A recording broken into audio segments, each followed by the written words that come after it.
What's up, sports fans? It's your man D back. Speaking of sports talk. All right, man. I know I got to talk about my guy Errol Spence last night.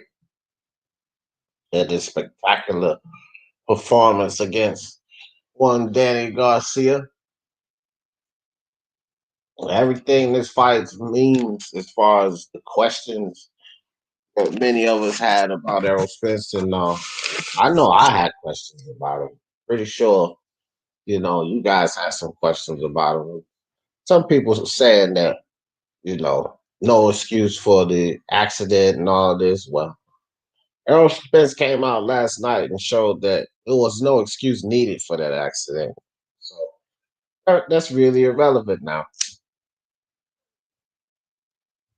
One thing for sure is that there was definitely a question there because coming off of an accident like that, you never know what you're going to get now. Danny Garcia hit Spence pretty good on a lot of shots. And I think Spence answered the question as if he was ready. And I was saying before that fight, guys, that I felt like Spence was ready and he was going to beat Danny, and I was comfortable with it because Danny couldn't outbox Spence. That was the whole thing. Spence could choose to go in there and brawl and bang and test his chin, or he could just simply outbox Danny Garcia because Danny Garcia was not going to be able to outbox Spence. And that was proven to be correct there. That was proven to be correct easily. Spence unanimous decision. Some people don't agree with 9-3. I actually had it 9-3 with a swing round, so I could accept. Uh, I definitely could accept 8-4 because I did have it 9-3 with a swing round. Some people don't even want to accept the possibility of a 9-3 fight, and I think it very much could have been. Now, for real, he said Spence is ducking Crawford officially. Go check the recent interview. Man, y'all, you already come here with that nonsense. Unrivaled boxing talk. What's up? He said DJ Nakatani is plus 600 by any means versus Felix or Dale. Is that how the bookies have it? Unrivaled? Wow. If that's the case, I told people Nakatani was going to win that fight, man. If they have, I don't know. I haven't even looked at it, but wow, if they got him plus 600. That's crazy. South Croy in the building. What's up, brother? What's good with you? Ronald Finkley. What's up, bro? Iceman, what's up with you, Iceman? Iceman in the building. Hey, everybody, make sure y'all smash that like and share it. Let me put these notifications out real quick, guys. Gotta put the notifications out. Because YouTube won't do it. I don't. If I don't do it, they don't get out. Gotta hit up Facebook, Twitter, Instagram, Discord, and Hangouts. And there we go. All right, so the notifications are out. Yeah, so back to it. Trav FDY, what's good, brother? What's good with your Trav? He said the number one ducking welterweight. Cut it out, Trav. Don't come in here with the Spence blasphemy, Trav. It will be no Spence blasphemy in the house, Trav FDY. Number one, hands down. No arguments, no questions. If you don't like it, click that link and come talk about it. That's right. That's what we're going to talk about today. Terence Crawford lovers. Spence is the guy. No questions. That's the ultimate fight, man. I think we all want that. Real Spence fans want that. I don't even want to see and talk about Spence don't need Crawford. No, man, fuck all that. I don't care about A side, B side, F side, D side. All I want to see is Spence versus Crawford. That's what I want to see. The best at 147 fight, the best at 147, and that's clearly that matchup. So I am all with that, Iceman, 100%. Spence versus Crawford, let's get it. PSK, what's good, brother? What's good with you? Uh, is he the numerous uno? The numero uno? Yeah. Does he need not to beat Terence Crawford? At this point, Croy, this is the thing. He doesn't need to beat Terence Crawford to say he's number one. Right now, he's number one welterweight, regardless. There's no questions on that. See, Terence Crawford. Now, shout out to Monty Brown TV. Monty Brown's cool and everything, but Monty Brown put up the expenses pound for pound king. That I don't agree with because my top five fighters being Canelo, Teofimo Lopez, Jamel Charlo, Errol Spence, and that's not Tyson Fury is my top five too, but we're not going to speak about him because I definitely don't have him. But when we look at Canelo, Teofimo Lopez, and Jamel Charlo, Spence has to be talked about with these guys. You don't just thrust him in number one. And me personally, I don't have him number one. Whether he's my guy or not, but Jamel Charlo, although Spence just beat Danny Garcia, Jamel Charlo, in his respective division, has done more than Spence. I don't care what facade they try to put around these guys. Teofimo Lopez has accomplished more than Spence and less time. So, and he beat somebody who was also revered as number one pound for pound, and Vasyl Lomachenko, which Errol Spence has not done that.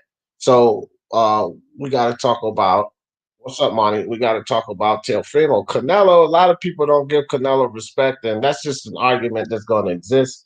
But just to thrust my dude Spence number one pound for pound, and not even discuss my other guys being Jamel Charlo one, Teofimo Lopez, and especially Canelo Alvarez.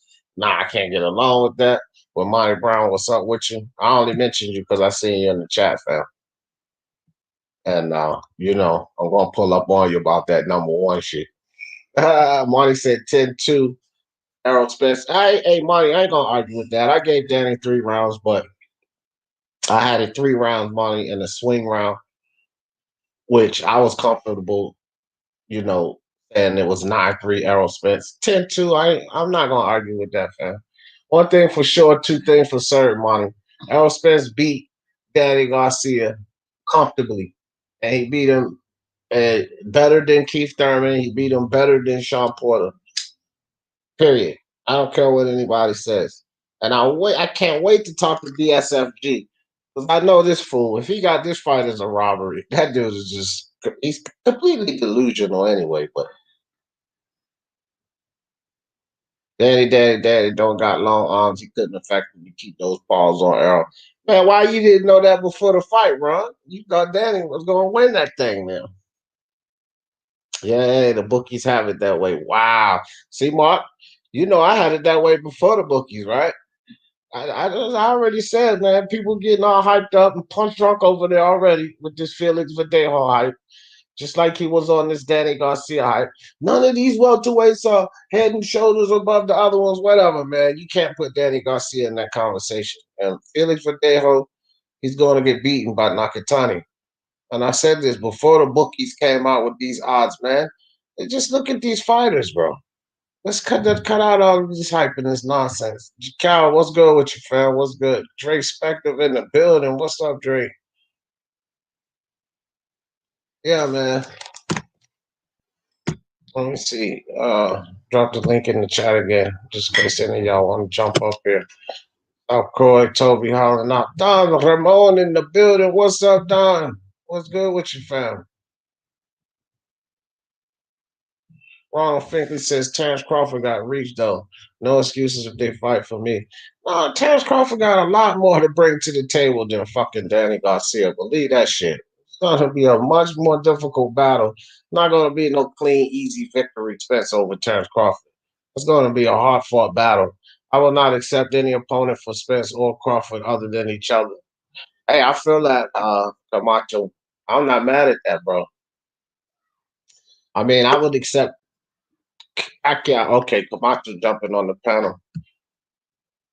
I was just on your comment. I tell you like this, Camacho. I feel that. I feel that sentiment. I would accept Pacquiao for either guy.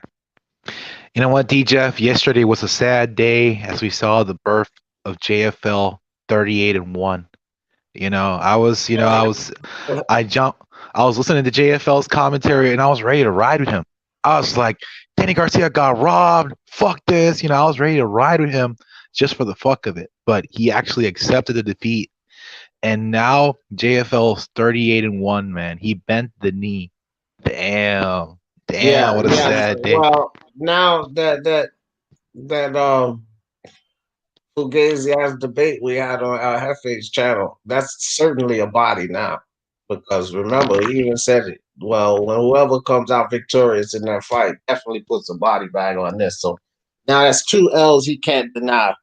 That D- because they always try to lie about that body bag I put on him. But now that's Danny two L's. Garcia is defeated. The great Danny Garcia has been Listen defeated, here, man. man. You right. You said it right the second time, Kamato. He's been defeated. The motherfucker is now 36-3.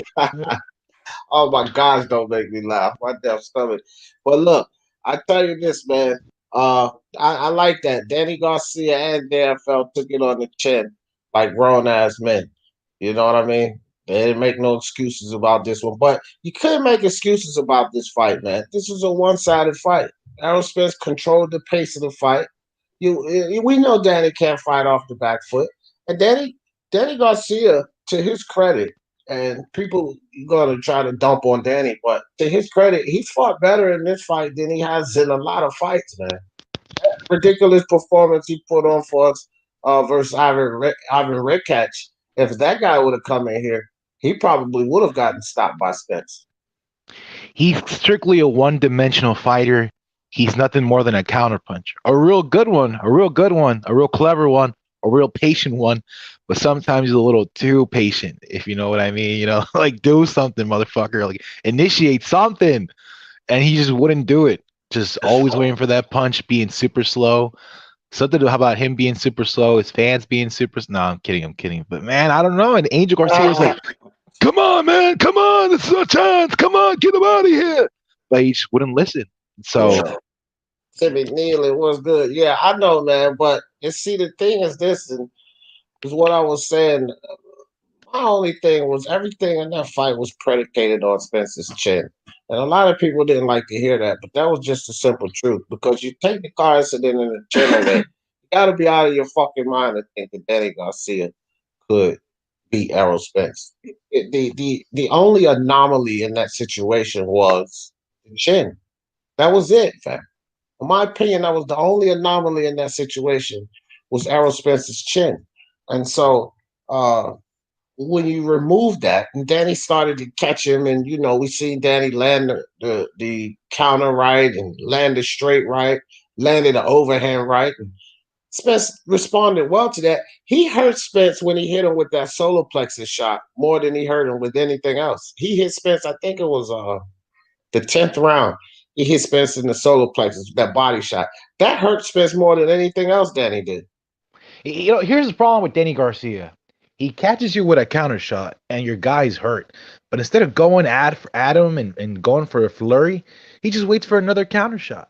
And by the time by the time he waits that long, the guy's already been recovered. So he doesn't go in for the kill. Yeah, yeah, exactly. That's exactly what I think, Donald Ramon. 3 rounds. I give him 3 rounds, and I had one swing round, so I don't cry with the people that say 8-4. But nothing close. I don't really like. I can accept 8-4 because I did call round two a swing round, right?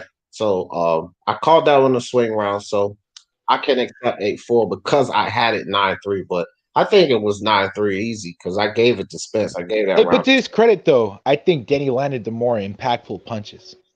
No, Like, I can't say that. I you can't say think? that. I don't know, because I think Spence was visibly hurt.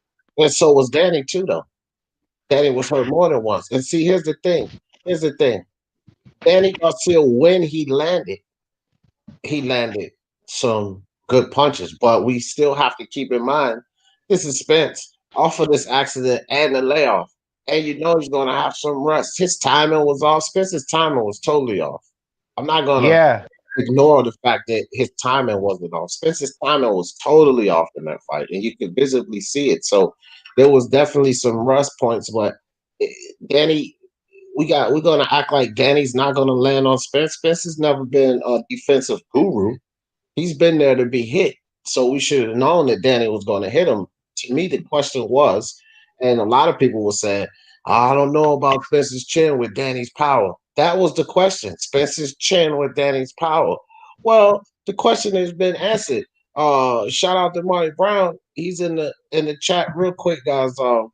We got King Sonny Liston. What's up with your Hamza in the building? Miguel Mojica, my team over yours. Rap Star on the panel with us. What's up, Rap Star Virtuoso? But What shout up, D? what's up, fam? Hey, man, great night of boxing, bro. What's Great up? night of boxing. All I'm gonna say is I'm not mad at it. I'm happy with Errol Spence coming back. It was nice to see him come back in the ring, and all those conspiracy theories have gone out the window for us. We know he, you know what I mean. He took a few shots, and he took those shots, and Errol came with his stuff, and Errol looked all right after such a long layoff, man. And I'm gonna say this as well. You got to understand this. How many people have looked good against Danny Garcia beating Danny? Keith Thurman didn't look that good at beating Danny Garcia. So Errol did what he had to do. It was a long layoff, and I got it 9-3, D.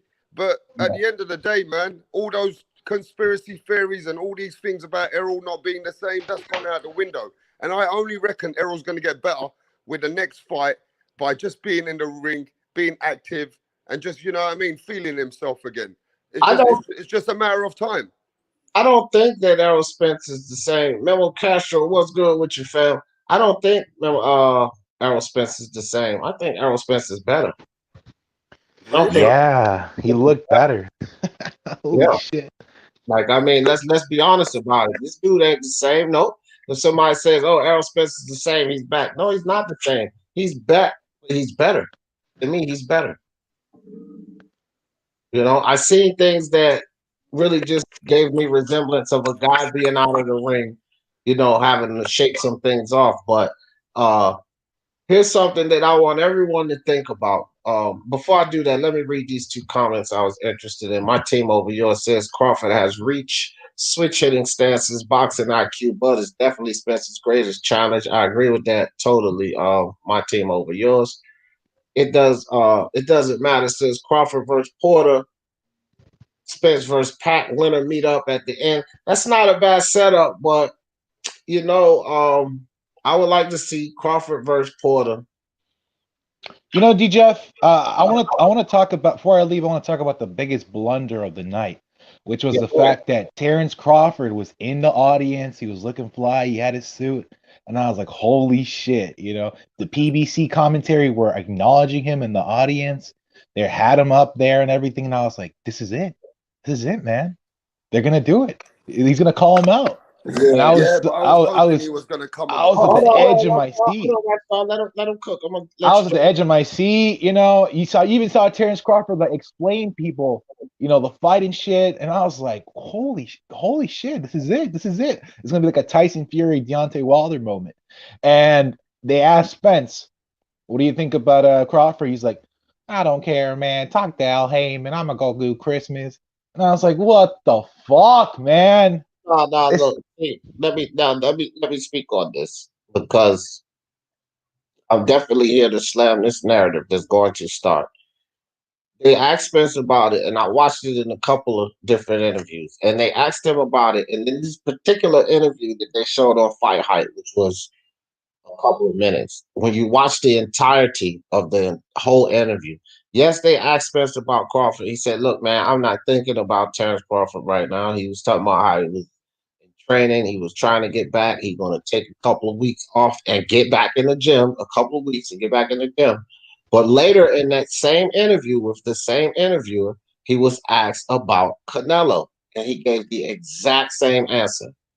He said, like I said before, man, I'm not thinking about any of these guys. I'm thinking about family and time. Hold on. Let me get this off because a narrative is going to come out specifically about Crawford.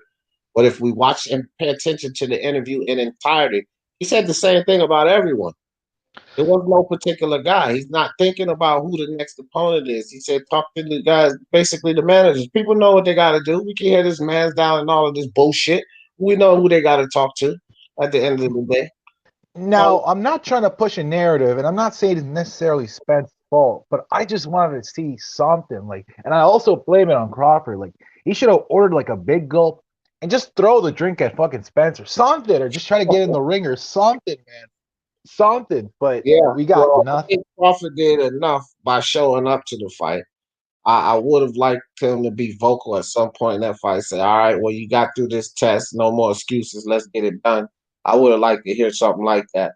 But I'm not holding anything against Spence for people already said not calling Crawford out, which he didn't call anyone out. No one. He answered the same question to everyone. Pacquiao, the Porter rematch, Terence Crawford. It was the same answer for every guy. It was nothing exclusive to Terence Crawford. Second thing is, what the fuck should people expect? They didn't even expect the Spence would be back. They didn't know. They start mentioning Verdeo and the motorcycle accident and all this bullshit. Fighters don't come back from that. Shout out to Monty Brown TV in the chat because Monty Brown was saying this shit the whole time, and I like to always mention things when I say it. The whole time before the fight, I sit here and I tell people this shit, and Monty been saying this the whole time, and I backed him up on this a little bit later, but he said it before me. He said Spence was fine, man. Spence knows, his camp knows, everybody talking about Spence, how he gonna do. Spence was fine. And as I start following Spence and paying attention to everything and listening to his camp, his dad, looking at Spence, listening to the fact that he's in sparring with these freaking light heavyweight, I jumped on board before the fight too. And I was like, bro, Spence is good. Spence is good. He done found out everything he needed to know sparring those big motherfuckers because then he can hit. And I don't care about headgear. He's not hitting like these big motherfucking heavyweights and light heavyweights. And Spence sparring, he said he wasn't holding back. So I felt like he was good too. But Monty Brown Ben said that. Everybody talk about Spencer's chin, Spencer's health, his durability. Monty said he been good. And he gonna be good for this fight. The man, only thing that man worried about is training and getting the game plan. He gonna come in there, execute his game plan, which he did. Monty called that shit out long time ago. Shout out to Monty Brown TV for that. Get this smoke, my brother. What do you think? Yeah. Hey, what's up, everybody? I What up, think that smoke? hey, what's up, Rap? What's up, Camacho? You still dog whistling how weak boxing is? So you can big up UFC, I see.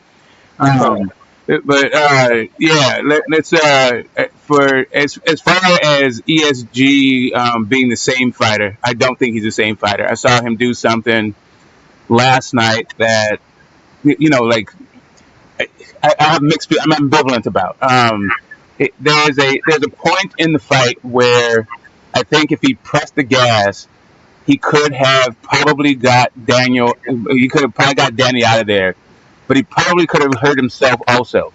And he made a very conscious, I think, business decision to just take the easy win instead of taking the risk of getting knocked out himself and going for the knockout. And for me, that's actually a little bit different than the way Errol Spence has traditionally fought, in my view. And it makes me think now that he's not going to stop Terence. Right now, I think he's just going to beat Terence up. But I will say that I was very happy to see Terence there. I liked his reaction to the crowd booing him. He knew that he was in Errol's house. He still showed up looking clean, and he was in good spirits. Yeah, I don't need the drama of. It would have been WWE cool over the top if they did the whole ring inside the ring thing and teased it out some more. But at this point, I just want to see the fight. Right. Really, when it comes down to it, and moreover, not only do I want to see those two guys fight, I want to see Bud fight Shane Porter, Thurman, Pacquiao, Ugas. Hell, I'll even take a Mikey at this point, right? So yeah, I want to see that fight, but really I want to see Bud step up his competition just as much as I want to see that fight. Well, not just as much, but maybe it's getting there. Like it's starting to feel like Spence is just having such a great, just a much higher level of competition. So when they fight, Terence Crawford won't really be prepared because of his opposition. Could be. It could be because that doesn't just apply to some fighters. That applies to all fighters. You got to fight the best guy. BJ Freeman says, "Boy said he wanted Pacquiao next anyway after that Brooks fight." Yeah, man, and that's the thing. Jay Cooley was just saying it's always going to be blame put on Spence. Yuli X-Man said the same thing. Bud wants Pac-Man. He already said it. Don't need to fight Spence. And this is the thing. Like, we got to hold some of the onus on Bud Crawford in this situation. Seeing unseen boxing, EJ is the top dog, a.k.a. Sharp in the tank. Damn right. He is the man at 147. I'm tired of hearing all of this back and forth about, look, Crawford, when it comes to the pound for pound list, I think people get this twisted with this whole pound for pound list idea. First and foremost, man, pound for pound list is subjective and it's individualized. Everyone has their own pound for pound list. Is we can sit and talk Crawford pound for pound. I personally feel like Canelo's over him, but whatever. We could talk Crawford pound for pound, but because that list is subjective and personalized, it has nothing to do with the grand scheme, and the overall aspect of uh, the 147 pound division. In the 147 pound division, Errol Spence Jr. Let me pull this down right quick. Hold on. I'll go on mute right quick for me, Mike. In the 147 pound division, Errol Spence Jr. is number one. No fucking questions. No questions. Because just like Smoke just alluded to, Errol Spence Jr., let's look at what these two guys have done at 147. Look at their last five opponents. People sat up here and they always talked about the Mikey Garcia fight. Always run down the Mikey Garcia fight. Oh, okay, so what? Errol Spence outboxed a 135-pound Mikey. Whoop-de-doo. Well, now he just outboxed the arguably the hardest puncher and a top five guy at 147. Now he just outboxed him. So I don't want to hear anything. Now this is something that I said before this fight, and Monty could back me up on this. All y'all motherfuckers talk about Errol Spence just doing that versus a Mikey Garcia, and I told you guys, it does not matter if you see him do this against a Mikey Garcia. You're seeing him show these boxing skills. Y'all motherfuckers acting like he don't have the boxing skills. That's what used to get me when people assess Errol Spence and what he'll do in certain fights. And they say, well, he didn't stop Mikey, he didn't do this, but now he showed these boxing skills versus Mikey. So y'all just assume that he didn't have it just because Mikey was coming up from 140. But that 135 shit is far too. He was already a champion at 140. He was essentially coming up from 140. He beat a guy in Vargas, which is a tough win, at 147. But Mikey don't belong at 147. All of these excuses just to say that Errol Spence didn't outbox a guy at 147. Well, now he did it to a top five guy at 147.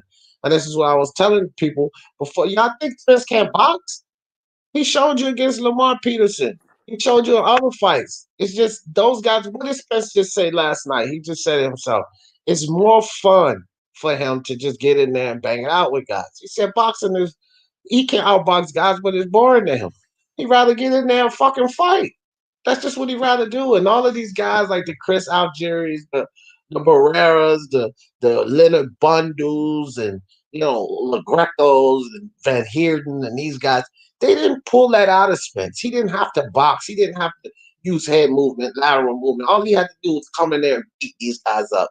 And that's what he likes to do. He said it. He enjoys fighting. So he didn't give you guys this type of performance. What he did is he just came in there and he beat the shit out of these guys. Because that's what he enjoys doing. He enjoys beating the shit out of guys. And he can box. He has the skills, but boxing is, not exciting to him. He can outbox guys. He said he could have outboxed Porter, but he'd rather get in there and fight him. And then he was asked, since the accident and everything, would he take a different strategy if he had a rematch with Porter? He said, nah, I'd probably do the same thing, just go in there and fight him. Because that's what he likes to do.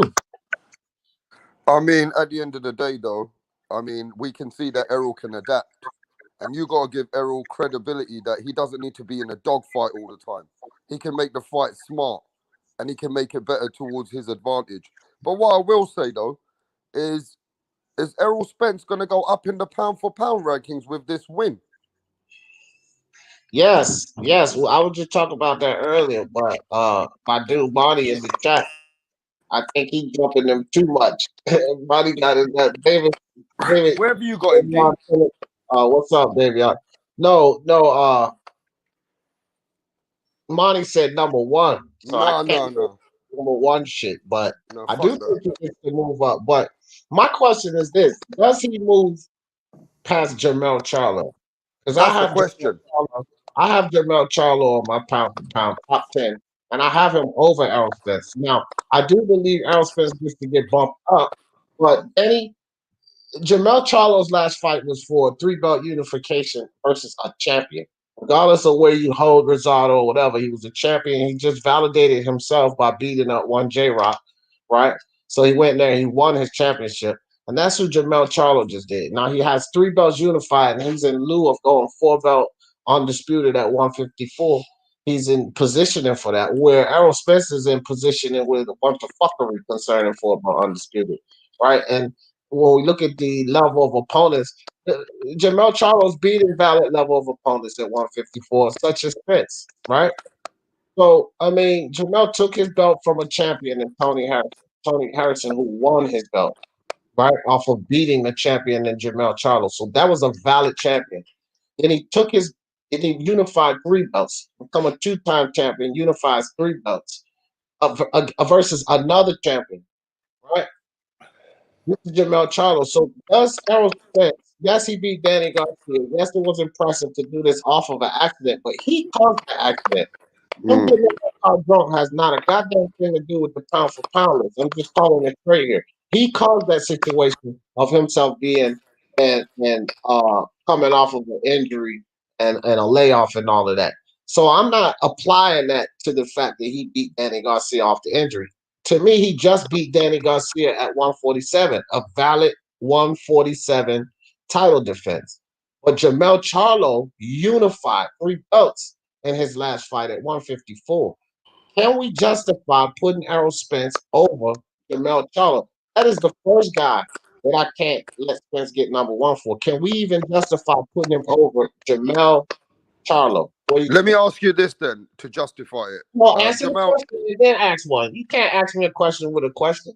well, let Come me just on. say this, man. I mean, not asking you a question. What I'm saying is that Jamal Charlo lost until he revenged his loss, right, against Tony.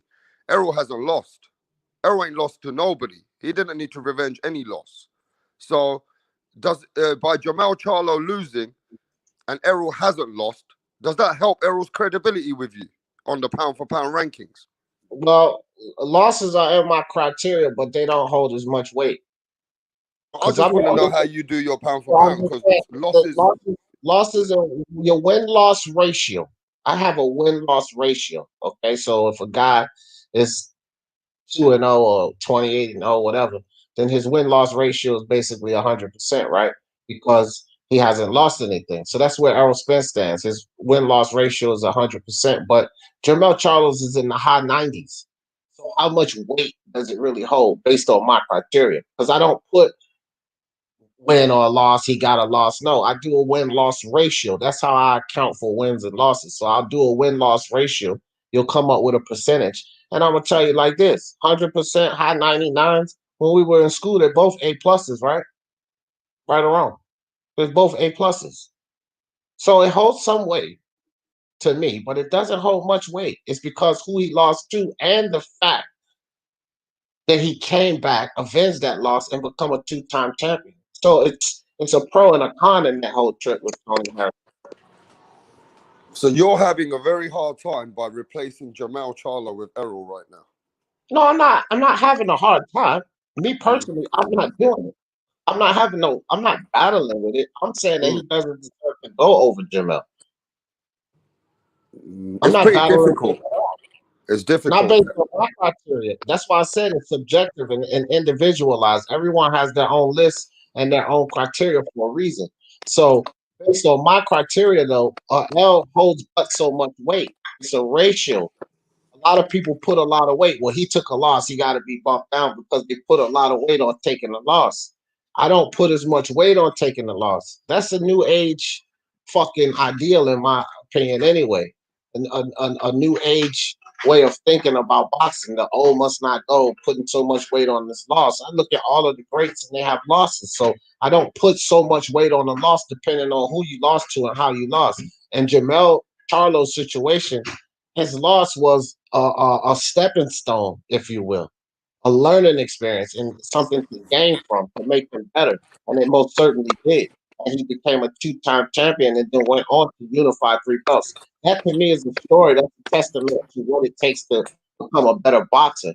It's not a knock on a guy, right? So I look at that Yeah. loss more of a stepping stone and not something to knock him down for. And I don't put so much weight on the fact that he has that loss, if that makes any sense.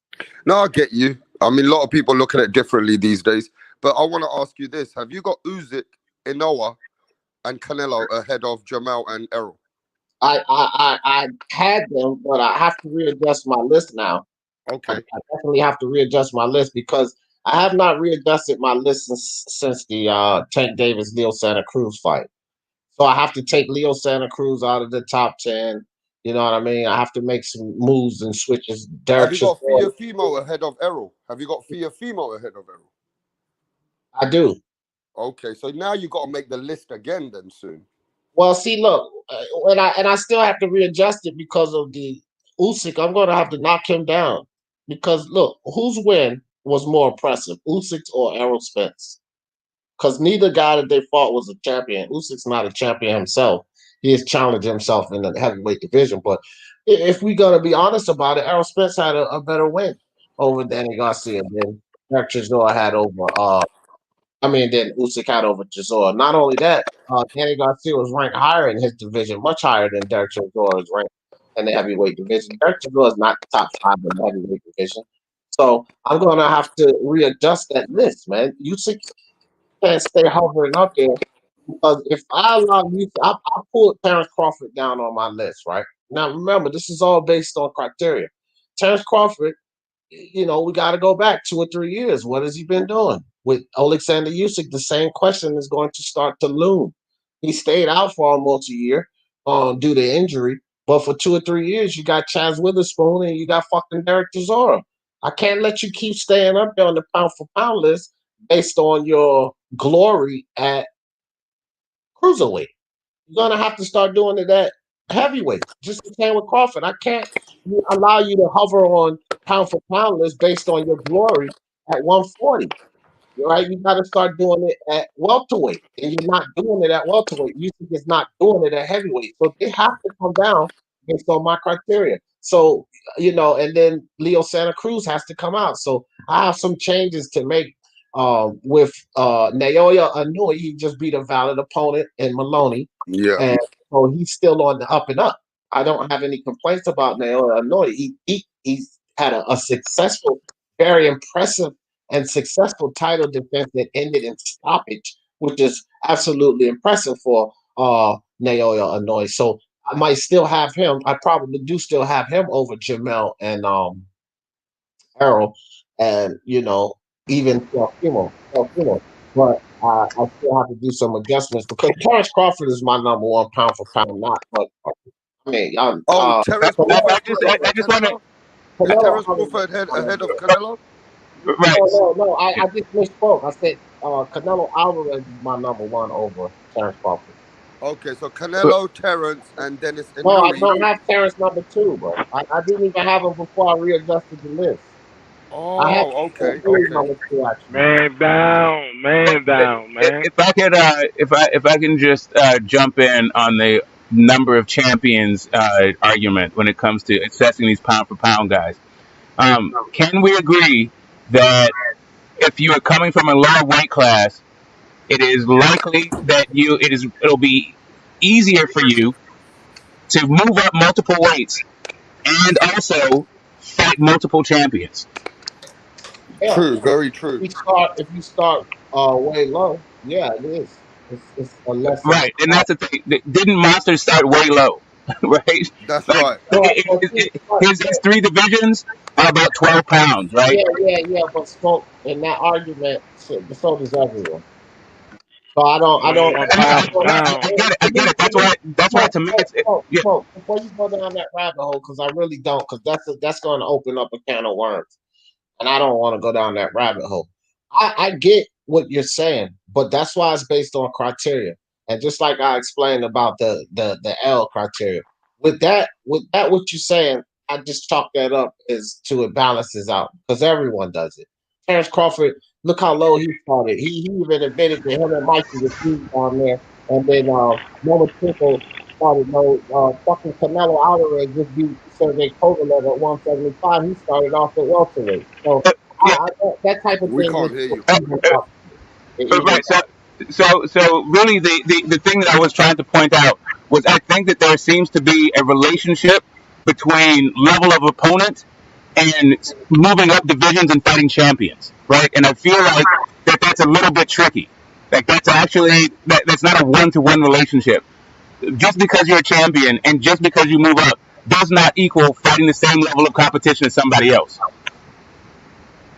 No, but it does mean that you can take your skill set and transition it to another weight class. And so that's where I give points for it based on my criteria. Because again, that's why I don't want to go down your rabbit hole because it's sort of like two different arguments. Because if you base it solely off of what you're talking about, yeah, I get you.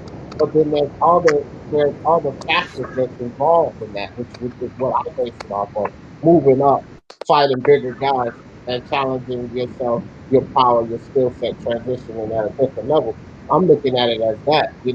The champions, they do matter. Again, like who you beat and those champions and how they won their belt, how they defended, all of that matters. But still, it's just like where you put the weight at it. And if we go down that argument of just the weight classes and the guys you fight. That to me, that's just a different argument because I don't really put as much weight there. I utilize the other factors. D, you Yeah, keep going in and Spence, out. We Spence the can't hear cream you of the crop. correctly. Spence We the can't hear cream of you the properly. crop, man. Okay, hold on. Rashad, it might be yours, bro, because I don't know. I think Smoke and everybody heard me pretty good. Go ahead, Smoke. yeah, no. So I understand like how you defend and all that stuff. I feel like that is more of a way to distinguish between champions. Like, what was your title reign like? But it's kind of weird. It's just kind of weird to make and that also I think can be a metric for your pound for pound list.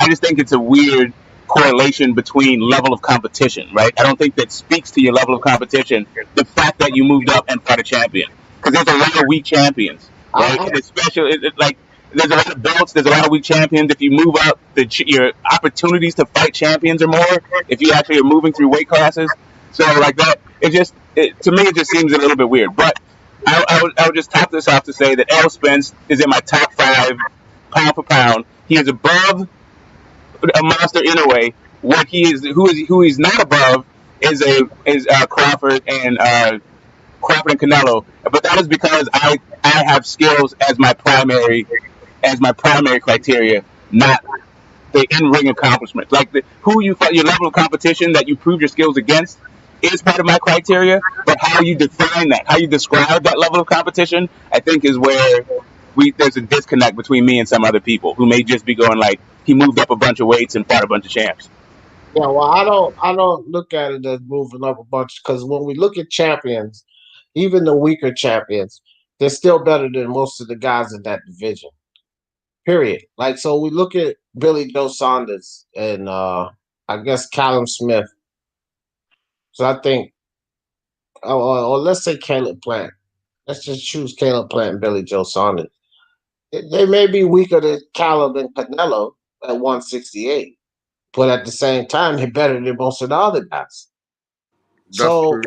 to me, it's not like they just jumping up fighting just champions. Even if they're weaker champions, they're still jumping up in weight classes.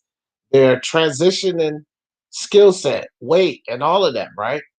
And they're showing that I can do this at another weight class. And they're doing it against guys that are basically better than most of the other guys.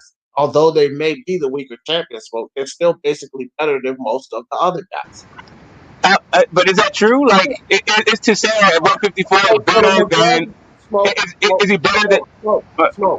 See, again, because you like to do that, but for the majority, it is true. There are incidences where you're correct. That's why I'm not trying to make this a okay, fucking cool. See, that's it. That's it. That's it. listen, hear it out. Smoke. There are incidences, there are occasions where you're correct. You get these like Ndongo. I'll use that for an example. because I've always said this about Julius and Donald. Iceman, I really appreciate it. Glad you're doing well. Appreciate you, Iceman, with the super chat. But I always said this with Julius and Dongo and that Terence Crawford win. And Dongo definitely was a weaker champion. And Dongo to me was more than people made him out to be. And with this destruction he just faced, that's just proof of it, right? Even though he's older, I've always looked at Ndongo in this light. I But predicted that. I got the round right and everything on that and Dungo fight. right. So with Julius and Dongo and Terence Crawford's win, we can say that yeah, this guy he wasn't on the level of a Terence Crawford. It was definitely an easy win for a belt. But even Julius and Dongo was better than most of the guys at that time.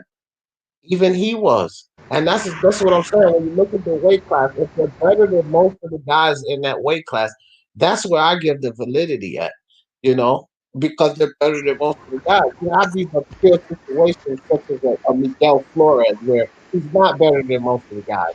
And he had, you know, and Leo Santa Cruz goes up and wins the belt off of Flores. Actually, it was a vacant title, but he's not better. That was a championship fight. Flores just got demolished, right? So if it's a situation like that, even if the guy held the belt, right, and that's who they win it from, okay. But that's far in between, in my opinion. Like most of the time, the guy holding the belt is decent enough to be respected as better than most of the guys in that division. Yeah, well, okay, yeah, but all right. So that observation also illustrates another issue that all divisions aren't the same. Some divisions have a way higher level of competition, even amongst the guys who aren't champions, right? Versus the thing. So it just becomes problematic when you start doing stuff like that about the divisions, right? You flatten them all like they're all equal. They're not. You flatten out the guys who have belts like they're all equal. They're not. Right. So the idea that you're getting some sort of a gauge on level of competition by using this metric seems to have a lot of problems with it. But that's it. That's it. Yeah, well, it's problems either way, Smoke, because if you look at it where you just say, well, I just look at guys and I base it on their skills.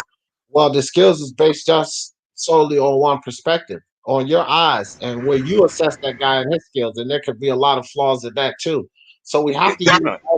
we have to use other things to try to help us get a valid assessment. Some people decide to use other opponents, champions, and you know guys transitioning in weights, and you decide not to put as much weight on that. You decide to put it in basically your eyes and how you see guys operate.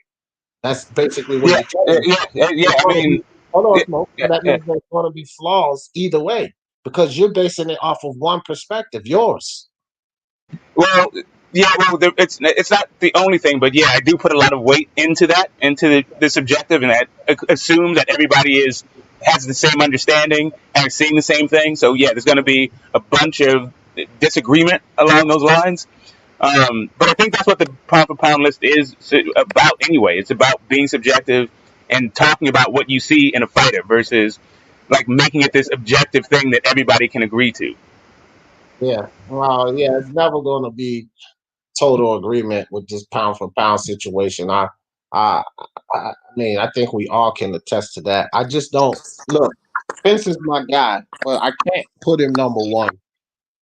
I think it was a great performance. He Yeah, showed no. us a lot coming off of this injury and doing it to a top five guy. My man DT3, Boom Man in the Yeah, building. What just good, just boom. just Let's real let Boom fast. go in real quick, Smoke. Real Yeah, quick, let that Boom get in here real quick. Yo, what's going on with my boy D Jeff, man? Glad to see you back. I told you when I caught you, I was gonna slide on. You feel me? As soon as I caught you, so here I am. My dude. What's up I with you, told man? you. So, what's up, Smoke? Town business. What's you going know, on, bro? you know. Just wanted to see what you was cooking on. It was a hell of a fight with Errol Spence, Danny Garcia. Danny Garcia didn't let his hands go. I feel that the fight could have. I think that Earl could have lost the fight if Danny really came with some real smoke. If he would have let his hands go, if he would have threw his overhand right a little more consistent, if he'd have put a little more volume, I think he would have been able to get Earl. Earl was making a couple of fundamental mistakes, and that was due to the ring rush. And I think Danny could not capitalize on that. And I think the fight was taken out of Danny Garcia probably like in the middle of the fight. I think the fight was literally getting taken out of him. And we saw the fight pretty much being taken out of him in like round 10, 11. You could tell that Danny had no more fight in him. But I really think if Danny would have let his hands go, if he would let that overhand, I mean, like when I say let his hands go, I mean throwing 2 and 3 shots at a time, not doing nothing crazy. I think he could have changed the outcome of the fight. Oh yeah. I think that what I say about that, Boom, and I get that too. I say that that's one of those things we will have to see, because one thing about Errol Spence that I've noticed is the like Kell Brook gave him a hell of a fight, right? And it just caused him to dig and bring out more, dig and bring out more. Danny ain't caused him to do that. So if Danny did let his hands go, would we have seen Spence dig and bring out more? Dig and Right. bring out, you know what I mean? And we never can tell, but I do get what you're saying for sure though. Alistair says Spence is number one welterweight for sure, has more belts, so whoever says otherwise is a dumbass. Okay, Alistair. Then he says, but Crawford is A side. So Alistair, the whole Nah, that comment, don't make no sense. right? The whole comment is somewhat contradictory, and you calling somebody a dumbass with a comment like that is somewhat of an oxymoron. Because with everything that you said in the beginning of that comment, Crawford cannot be the A side. He cannot be. No. But thanks for the He's not the comment. bigger, I just had to speak on that comment right quick. he's not the bigger draw. Crawford isn't the bigger draw of the two, and he isn't the most accomplished at the division than the two. Right, exactly. Hey, a lot of people are arguing. Yeah, let me ask you, D. A lot of people in Europe are saying that you can't count Manny Pacquiao with the WBA super title. How come he can't be number 2? Some people are saying that he's number 2 after Errol. How do you feel about that? Who? Some people say that Manny Pacquiao with the WBA super title still brings him into the number 2 position. No, I don't. See, here's the thing with Manny. Tell us. Manny Pacquiao, and I keep saying this, if we go with Manny Pacquiao, anybody in boxing, even my guy Canelo, and we talk about overall accomplishments, Manny Pacquiao is number 1, hands down, no question. I don't even want to argue with no one. It's Manny Pacquiao. But again, me ranking guys is based on the last 3, at most 4 years of what they're doing. We can't put Manny there. I mean, wow, with a Broner win and a Keith Thurman win, and what else? He's been inactive. He's older. Like, we cannot honestly put Manny there. Overall, Manny, nobody touches him. But we got to leave the overall Manny allure out of this current conversation, because I believe that the overall Manny allure, the overall Manny legacy is chopped up into the present conversation. And in the present conversation, Manny has to be left out. He has to be. Mm-hmm. So you mean you don't include him in the top 3 of the welterweight? He has his own status? Is that what you're saying? Well, he's top 3 for sure. Right. Top 3 for sure. But when we start talking about him, in my opinion, he gets left out when we start talking about number 1. In my opinion, the only discussion for number 1 should be Crawford or Spence, right? It shouldn't be Manny, because even with Crawford, even though he's not focused, so Manny fought Keith Thurman, and this where is was Keith Thurman? Can I ask you, where was Keith Thurman? Okay, let me get 2 sentences out before you shoot another question at me. But let me clear this up. Even when we look at Manny's win over Keith Thurman, prior to that, he had Adrian Broner. But my problem with his win over Keith Thurman, although Keith Thurman had to be ranked up there with the top guys, is that he was coming off of an injury, a long layoff, and a terrible performance versus a Josecito Lopez. That's just the reality of it. So I give Manny credit for being the older guy, close to retirement, beating a younger guy like that. But it's who he beat and what state this guy was in when he beat him. Now, when we look at Terence Crawford, all of the guys he's beaten, these guys were not in that status, man. These guys, Jeff Horn beat Manny Pacquiao. Fucking Benavidez gave Crawford a rump. Javier Lopez knocked him down, right? These guys were willing, ready, young, active fighters. So I can't. And then Terence Crawford, his overall career, if you know what I mean? No, it doesn't touch his Manny, but recently here, he's doing more. He's literally doing more. Manny won a belt, Crawford won a belt. Now look So at you everything. give Terence Crawford more credit for the Kell Brook and Benavidez than the Keith Thurman and Adrian Broner for Manny? No, I give Terence Crawford more credit for the total body of work, Rapstar. You just mentioned 2 fights, but Terence Crawford has 5 fights versus 2.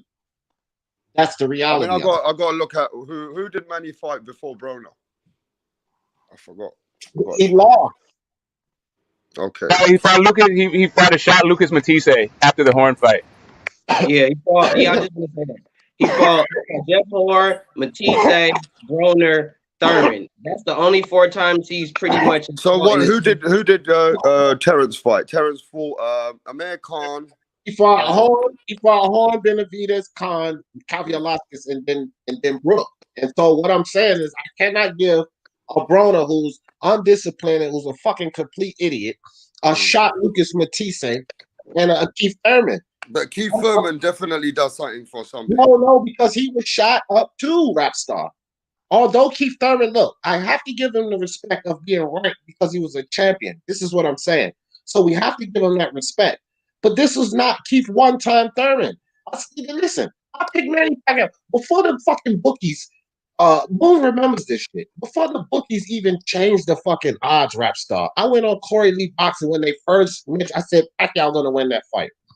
Right off the bat, Rapstar. Really? You gotta pay attention to what's going on in boxing. It was Keith once upon a time Thurman. That's who Pacquiao beat. Let's be honest. He beat Keith once upon a time Thurman. He beat a shot Lucas Matisse and he beat Adrian Broner. Whoop-de-fucking-do. I'm not gonna say his body of work at 147 makes him number 1 or number 2 over Crawford. No, I'm not giving him that. I'm just being honest about it. I like Pacquiao. I'm a fan of Pacquiao. I'm not even a fan of Terence Crawford. I'm a fan of Pacquiao. But if I assess it honestly, Terence Crawford has to be number 2 or arguably number 1. My only argument to me is Terence Crawford's fans, but I got him at a solid number 2.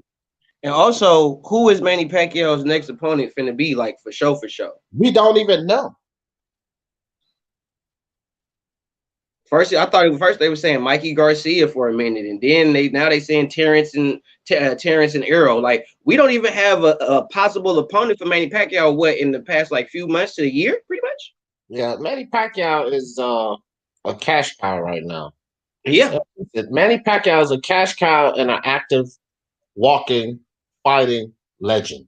Okay, he's a legend of the sport, guys. Manny Pacquiao is definitely going down. And this is something to say. I'm just throwing this number out here because I'm not sure where to place him. But he's definitely going down in the top 30, in my opinion, of all-time great boxers in the sport. To say top 30, you guys got to understand how valuable that is, how valuable of a placement. Anywhere in that top 30, Manny Pacquiao is going to be there. He's a fucking active legend, right? now this Let me I'm ask gonna you go this, top brother. 100. I'll go top 100 all-time great, and it's still an honor because it's hard to get into that. Yeah, but I want to Exactly. say this though. If Manny Pacquiao beats somebody like Sean Porter, would you put him number 2? Yep.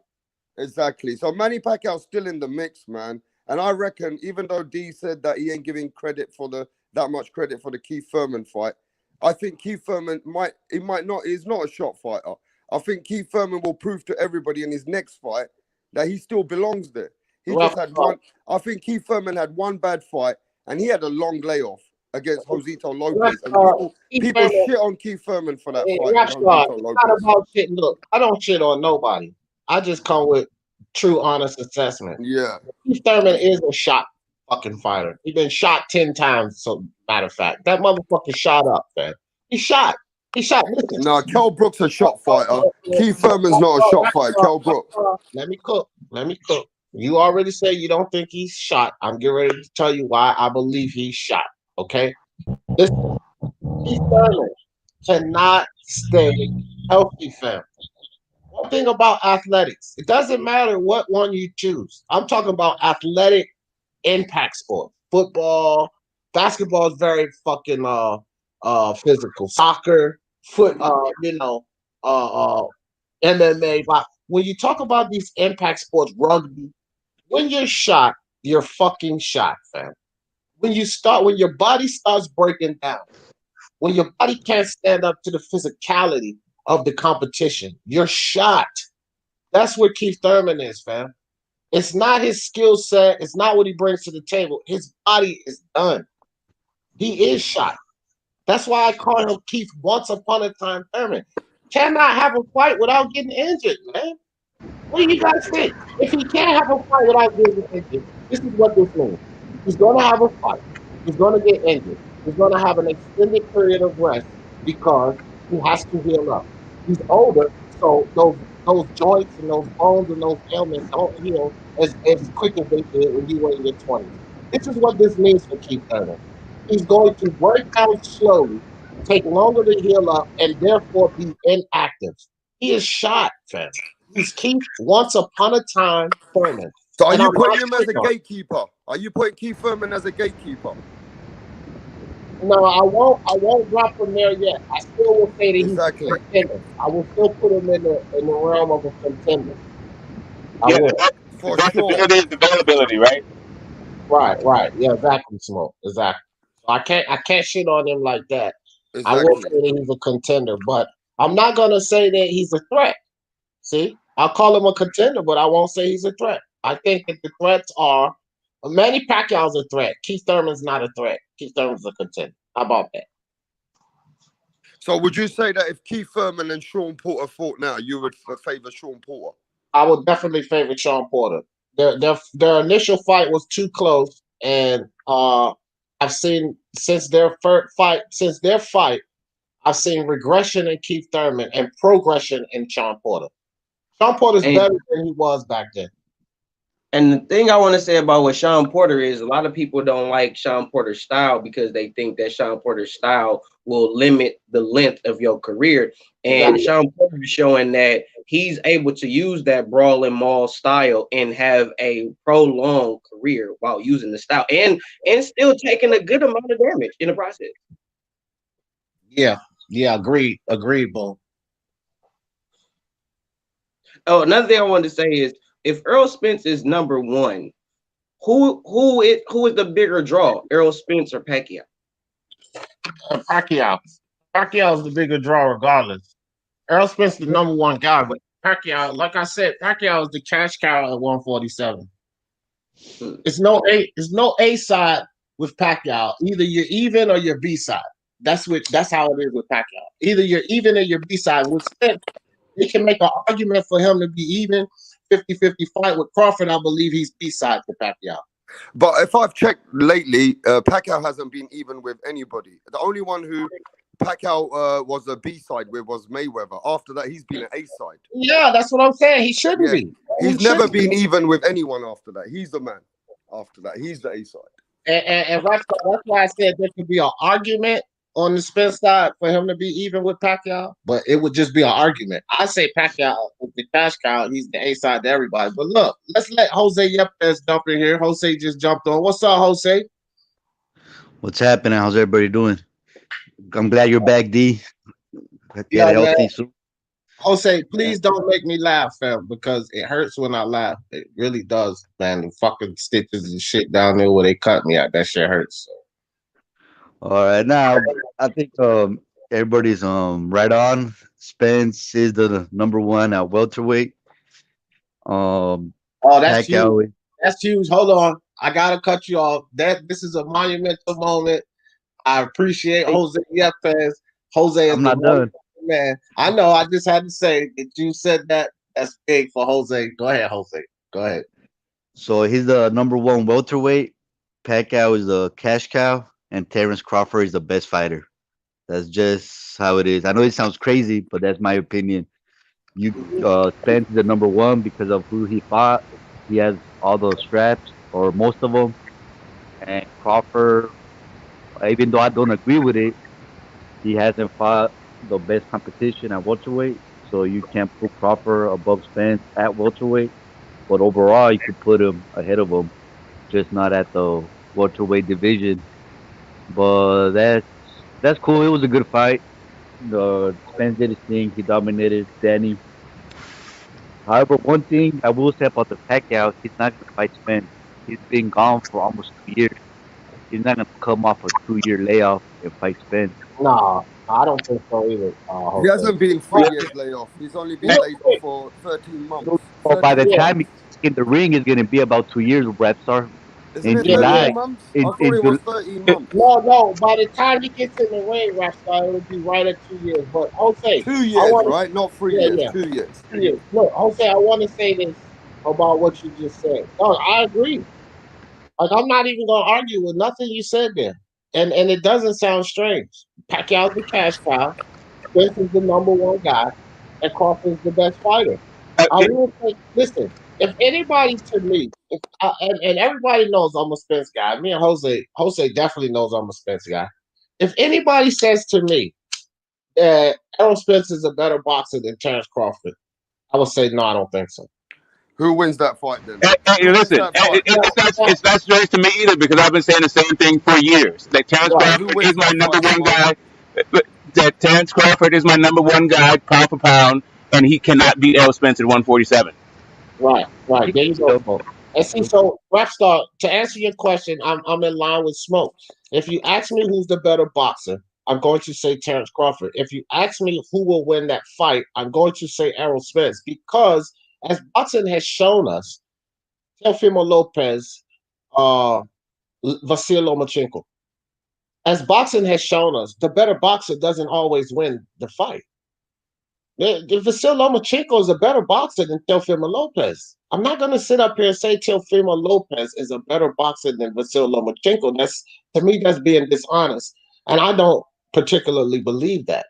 And it's the same thing with Terence Crawford and Errol Spence. I don't particularly believe that Errol Spence is the better boxer between Errol Spence and Terence Crawford. I really believe that he's enough of a boxer. He's a good enough of a boxer, and he has other attributes to win that fight. That's what I believe. So I believe Spence wins. Yeah, but you know one I thing think about Manny think Pacquiao? I just Crawford want to will say win, this about Manny Pacquiao before I go. Manny but Pacquiao's always proved us wrong. Manny Pacquiao might come for the Spence fight. You can't write him off like that. Because at the end of the day, Manny Pacquiao is a man who chooses every year or every 16, 18 months, he'll come and do something. So I would not put it past Manny Pacquiao to fight Spence. So you can't write him off. He might take that but fight. he's already older though. Rap star. He wants to be a president. He's not Yeah. gonna fight. I He's not know gonna what you fight a mean. boxer like that. Watchstar, this is the thing. This is the thing, fella. And I get your sentiment, fam. I do. But we're gonna be on a journey, you and I together, Rapstar. We're gonna do a lot of stuff. One thing you're gonna have to figure out about me is I take the sentiment out of it, fam. I do. And here's the thing. I just look at boxing for what it is. Manny Pacquiao is old toward the end of his career. And if I know that he has shown us the gusto and you know the bravado to fight whoever's set in front of him. And I get that. I know Manny Pacquiao. I'll never question his heart, or if he's afraid of any opponent, or if he doesn't want to smoke. But I always have to look at the reality of the sport, his age, and what's in front of us. And with Manny Pacquiao, it makes absolutely zero sense for him to come and challenge Crawford or Spence off of this type of inactivity. It makes zero sense. He's going to need a fight under his belt. I A believe that he tune-up? can do it, but he's going You to would need a rather fight see under his Manny belt. Pacquiao have a tune-up before he fights those fights? I would rather see He's him fight anybody period. before walk into those two fights. That's just my Oh, opinion. okay. I Is understand. he Mikey said here they had a contract already signed. If it wasn't for the pandemic, they said that was a done deal. So I'm pretty sure he's gonna fight him, and then he's gonna go through the UFC guy, whatever his name is. I forget his name. That's not a tune-up Mikey Garcia, but I would much rather see Pacquiao fight Mikey Garcia, right? Uh, and that's not a tune-up, but that's definitely a fight that lets us know if he could get in there with Spencer Crawford.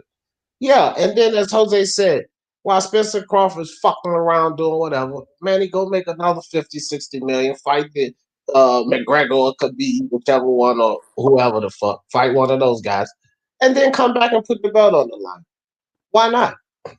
Hey, D. Jefferson, if I asked you as Manny Pacquiao's management and you had to pick one of those fights for Manny Pacquiao, Terence Crawford or Errol, which one would you favor Manny Pacquiao and why? And only because I'm asking you, he's only got those two opponents. Which Errol one Spence. would you put him in with?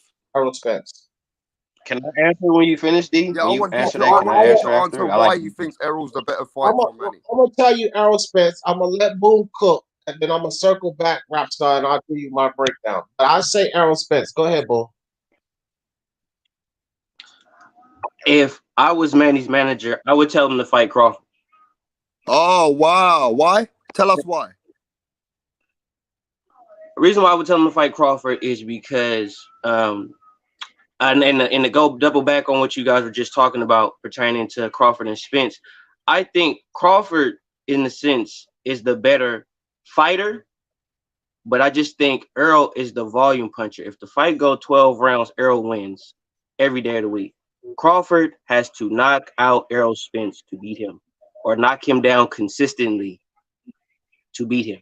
If he fights a regular standoff, if he takes his time like he does, if he starts too slow in the Errol Spence fight with the volume that Errol Spence brings, he's not going to win that fight if it goes 12 rounds. Errol Spence has too much volume. Too much volume. That's why I wouldn't want him to fight. That's why I wouldn't want Manny Pacquiao to fight Errol Spence. Too much volume. Manny Pacquiao gets off in spurts. Errol Spence presses the fight, the whole fight. He's gonna throw too many punches for Manny. Manny gonna get off in his little spurts. He's even gonna connect a few good times, but Errol is going to get off too much. And Manny he don't have the reach, the range to deal with Errol. And Crawford, he weight too much, and that's perfect for Manny. Manny can pick and choose when he comes in and out, and he can make Crawford fight his fight.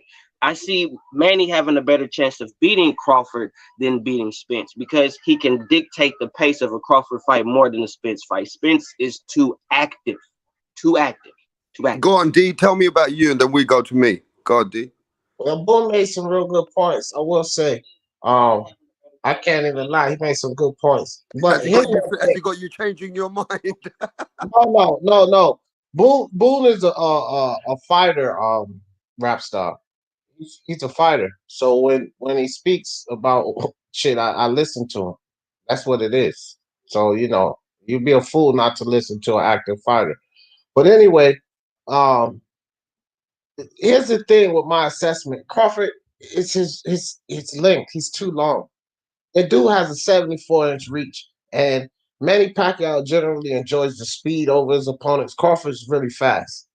He's too long, and he knows how to fight off the back foot.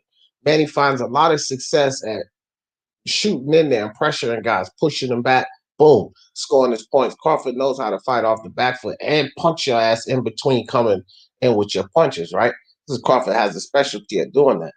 And with that length, his ability to switch and use that length, I can't see Manny figuring out. He's too short. He's too stubby. It's a problem that he had with Jeff Horn. And Crawford showed us that Jeff Horn couldn't muscle him. The problem that Manny had with Jeff Horn was the height and the range. Now you got a guy like Terence Crawford who knows perfectly well. Jeff Horn's a terrible boxer. Terence Crawford definitely knows how to use those skills. And with that reach, that 74-inch fucking reach, nah, bro. I can't see it. I can't see Manny. It's a nightmare, stylistic nightmare for Manny Pacquiao because he's too fucking long and he's too talented. That's my thing. That it's just the matter. If Terence Crawford had a problem fighting off his back foot, that would play perfect for Manny Pacquiao. But Terence is excellent off his back foot. Excellent.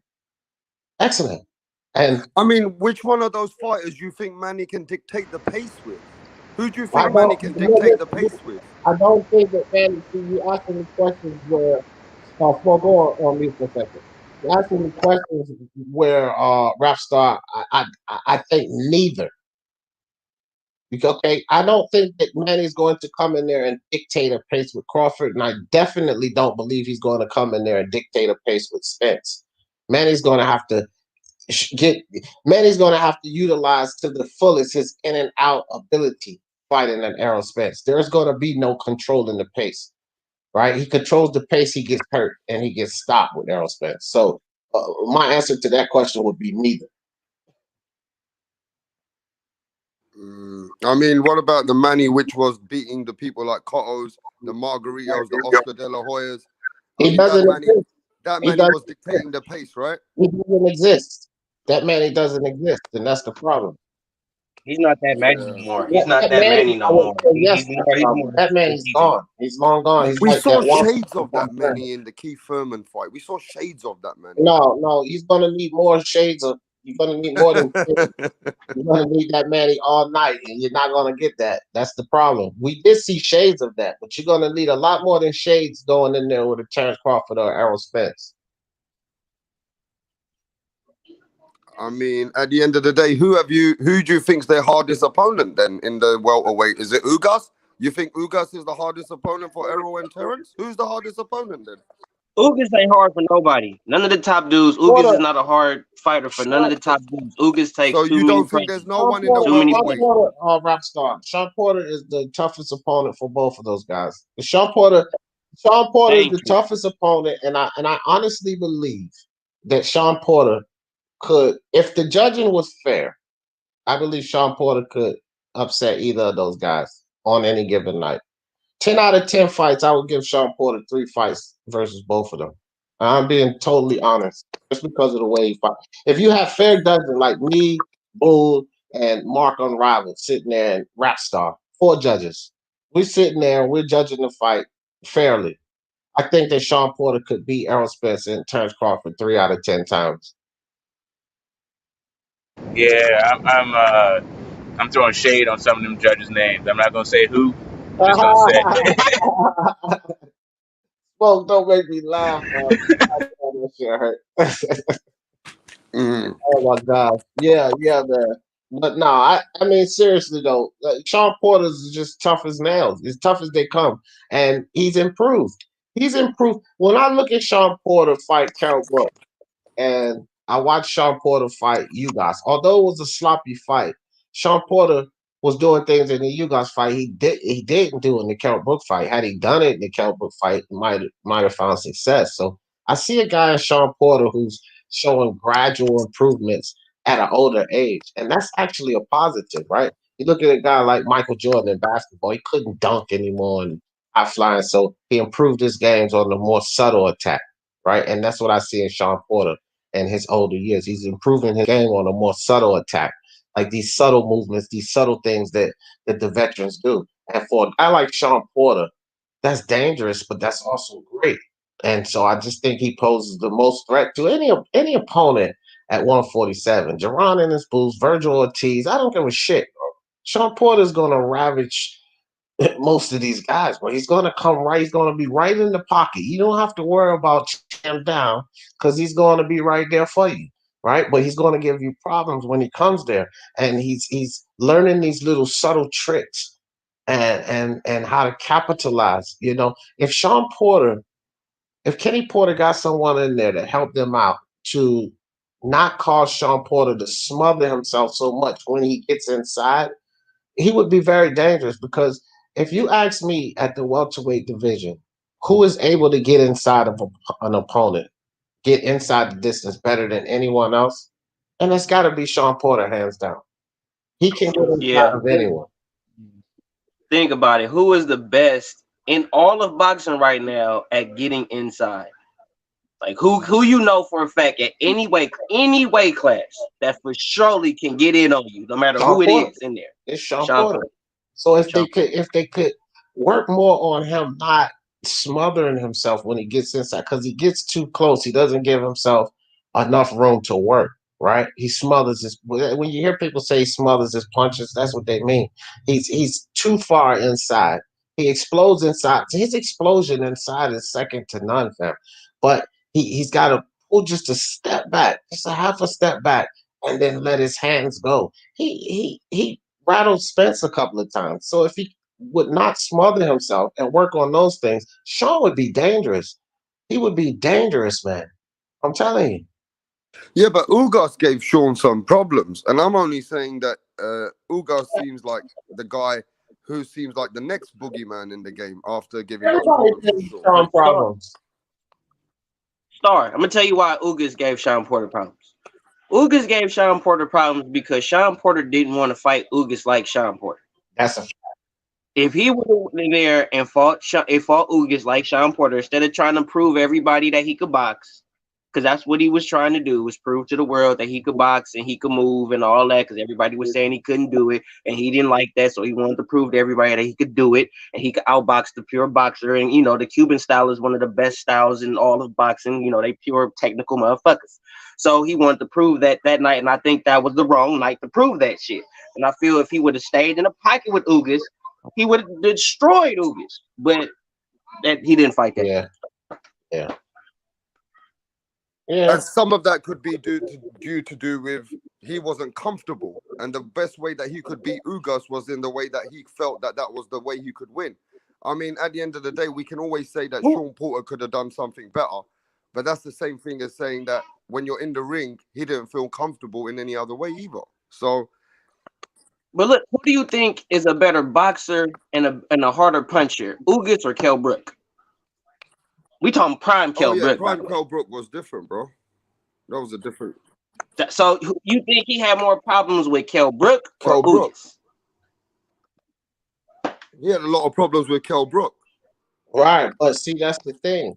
That's the thing. If you look at what Boone's saying is, if he fought more of a style where he fought Kell Brook, then he probably runs through Ugas. Fucking Abel Ramos rocked Ugas at the end of their fight. Now, although I know Abel Ramos got a punch, he rocked Ugas. I'm talking wobbled him at the end of that fight. Sean Porter had plenty of opportunities to do that to Ugas. But he smothered himself. He got inside of Ugas so many times. Abel Ramos was trying the whole goddamn fight to get inside of Ugas to land a punch like that, and he finally got it landed in the 12th round. But Sean Porter gives himself plenty of opportunities to get in there and land on Ugas like that, and he just didn't capitalize off of it. And so that's the thing. Like, if he comes in and fights, Sean Porter tried to box, man. You see him fucking dancing on the outside and that type of shit. That's not really generally what Sean Porter does. He gets in there, he mauls the guy. He gets in there, makes it dirty, gets him to the body, roughs him up. He didn't do that with Ugas, and this is what Boone is saying. And I believe, like, I'm with Boone on this. Punch drunk boxing. God bless you, brother Miyamaro. Peace. Glad to see you come through. But look, I agree with Boone on this. Here's the thing, man. Sean Porter get dirty, get in there with Ugas, like Abel Ramos did in the 11th and 12th round of their fight. If Porter does that through the duration of that fight, man, he comfortably beats Ugas 9-3 or better. Right. Hey, listen, makes a lot of sense, man. But at the end of the day, if you think Sean Porter's the boogeyman after Errol Spence and Terence Crawford, we got to remember Virgil Ortiz is on the way up. And I think next year, 2021, we're going to change our opinions. I think the young boys are going to come now. I think there's their time at the end of next year. Well, I'm going to tell you something. They don't have for so much time, because Crawford and Spence are going to fight, or they're not going to fight. Spence is going to be going to 154. Their Lord's going to leave there. We may eventually at some point see Virgil and Spence meet up at 154, which really seems interesting to me. Wait, did you just say that Virgil's might come to 154 before he does everything at 147? No. I said okay. Virgil and Boots are coming up. But Spence and Crawford, whether they meet up or not, Spence is going to end up going to 154. And we may at some point see Virgil and Spence meet up at 154. Oh, in the future. Okay, later on. Right. I mean, who would you like to see Virgil fight in order to put him into the next? Boots. I mean, who do you want to see him fight? Boots. Yeah, but both of them are looking like they're all both. I don't know shit, man. Joe Joyce and Daniel Dubois did it, and they got questions answered. This is what the boxing fans needed. A whole lot of questions was answered in this fucking. All of this fucking hype behind fucking Dubois and Joyce. It was hype behind both of them. And then now the hype behind Joyce has continued, because these idiots are out here talking about what he'll do to Deontay Wilder. I keep telling people Wilder will sleep no Joyce. I don't give a fuck what nobody says. They're pushing him too fast. Beating Daniel Dubois does not make you great, because there were questions with both of these guys. So this is why these younger guys fighting that, show a lot of talent but have questions surrounding them, they need to get in the fucking ring with each other. So who I want to see Virgil Ortiz fight more than anyone right now, and I'm being perfectly serious, is Jerron and his Boots. That's what I want to see fight. And D, I know you cover the fighters all over the world. Where would you like to see Conor Benn in the near future next year? Who would you like to match Conor Benn up with? Honestly, man, I went back and I watched that Sebastian Formella fight. I want to see Conor take 3 or 4 good, step up fights, move up the line, and then I want to see Conor challenge anyone. I think that if they move up the line from Formella, just ease him up, 3 or 4 good fights. I'd like to see him challenge anyone. Yeah, let Connor get comfortable with using his style. He's just now starting to come into his own as a boxer. And the last fight he had, he was really emotional. It was a lot on him.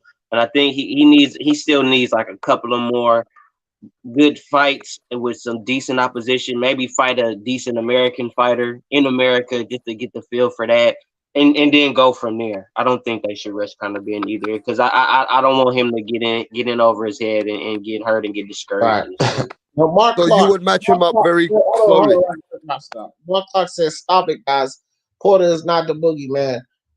Errol, I guess he meant Errol could have beat Sean easily with the jab. The reason the fight was close because Spence said he wanted Porter at his own game. Listen, Mark Clark. First and foremost, when Rapstar said boogeyman, I don't know if you heard me. I said boogeyman because I don't agree with that shit. I didn't say nothing about him being no boogeyman. But here's the thing. But I'm looking for the boogeyman at 147. Let me finish talking. Errol Spence said that he could have beaten Danny Garcia. That's just what he told us, fam. I'm an Errol Spence fan over here. This is an Errol Spence channel. So you don't have to tell me, but that's just what Errol Spence said. The fight that he's shown us was an all-out war against Sean Porter, and that's what we have to go with. What the question was, Mark Clark, that Rapstar asked is the toughest opponent in our opinion. Okay? Then we're talking about the fight between these guys. I think the toughest opponent for Terence Crawford or Errol Spence at 147 is Sean Porter. Now, Mark Clark, you don't have to agree with that, but why don't you offer us another guy that you believe would be the toughest opponent for these two guys if it's not Sean Porter? I mean, it's easy just to argue a point, but what is your answer? What is your solution, Mark? Okay, that's the thing. No, I I mean, want to see. I want to see that guy. I want to see that guy Shiraz versus Fundora. The guy we're watching, that 6'1" dude at 154 we're watching on the Dubois undercard. They're in different weight classes, though. They're both at 154, right? No, I thought Shiraz was fighting at 60 or 68.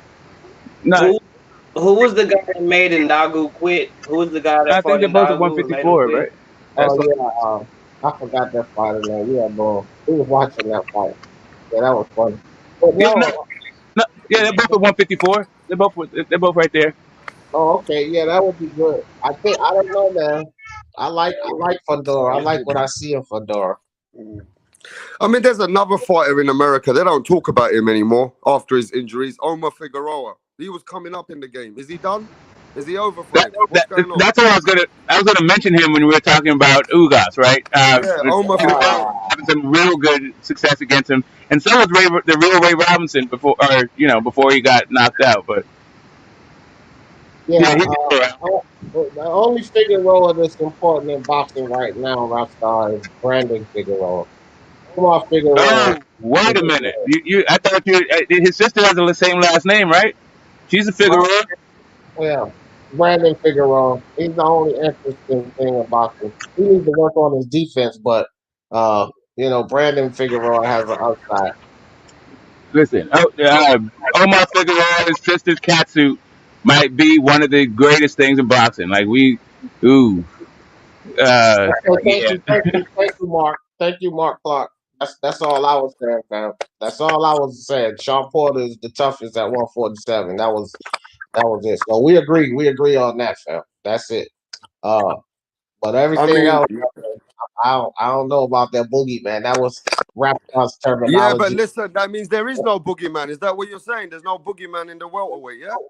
No, it's no boogeyman because it's nobody. When A Errol was boogeyman. coming up, he was the boogeyman. Remember that. When Errol was coming up, they were all Errol, calling him the boogeyman. Errol was at a point. Thank Crawford. you. The thing is, Crawford never was, and it was just this illusion that he was some type of boogeyman when he came up. Crawford could be the boogeyman now. Because Crawford comes up, uh, yelling out everybody's name, sitting over there with Bob Arum, thinking that he's going to disrupt everybody else's business, doesn't make him the boogeyman. That's all Crawford did when he came up from 147. Let's be clear about something here. And I was always saying this, and I defended Spence. I called Spence a duck when he said shit that made him a duck. But he said it himself, right? That's the only thing I called him a duck. But I've been consistent saying that it was Bob Arum and the networks keeping this fight from happening, right? But Terence Crawford, here's the truth. Terence Crawford came up. He got the fight with Jeff Horn, which was inevitable. Spence didn't have to tell him to go get a belt. You guys think that if Bob Arum was going to pull him up, he wasn't going to put him in that fight anyway. Spence didn't have to tell him anything. So him getting the fight with Jeff Horn was all about Bob Arum. It's not about any orders that Spence put out. But people try to say, well, Spence told him to go get a belt. He went to get a belt. He's going to get that belt anyway, just simply moving up to top rank. So he went and picked up the belt from Jeff Horn, and he's done shit since. Let's be honest. He's done shit since. Okay?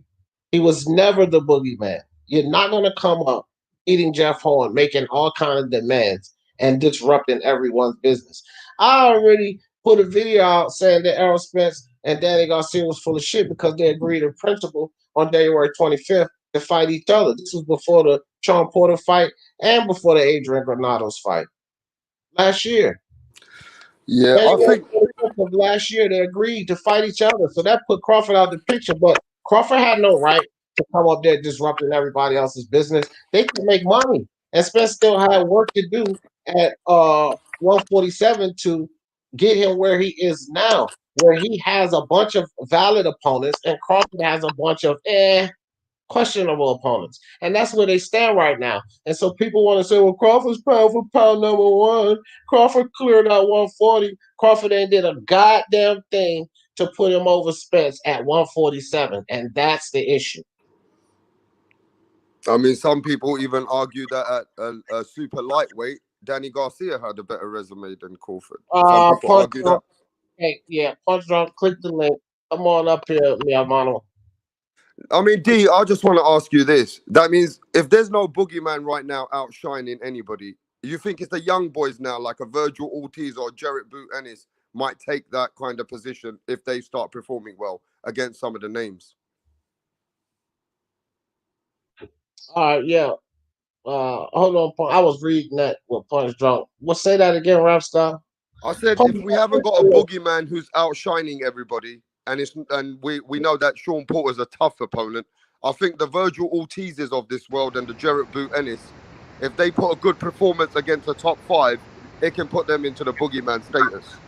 Well, I don't know what the boogeyman is over there. You remember the boogeyman in Errol Spence, don't you? Let me talk, Rapstar. When we say boogeyman over here, that's simply somebody that is at the top of the division that nobody wants to fight. That's it. So that was Errol Spence. Yeah, for a little while. But then Crawford came up and he wanted to fight him. So that old boogeyman syndrome left. But my thing is this. Crawford was never that. The Spence always wanted to fight him. Sean Porter went back and forth with wanting to fight him, yet still he wanted to fight him. You guys never said that you wouldn't fight him. So you can't be a boogeyman if there's guys out there that's willing to fight you. You're just not looking in that direction.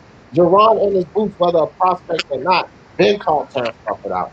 So you can't call yourself a boogeyman when there's guys that's calling you out. A boogeyman, consensus-wise, is somebody that ain't nobody fucking with you. They ain't calling your name. They don't want to fight you. That's a boogeyman. And Crawford's never been that at 147. His fans made him that, but he's never been that.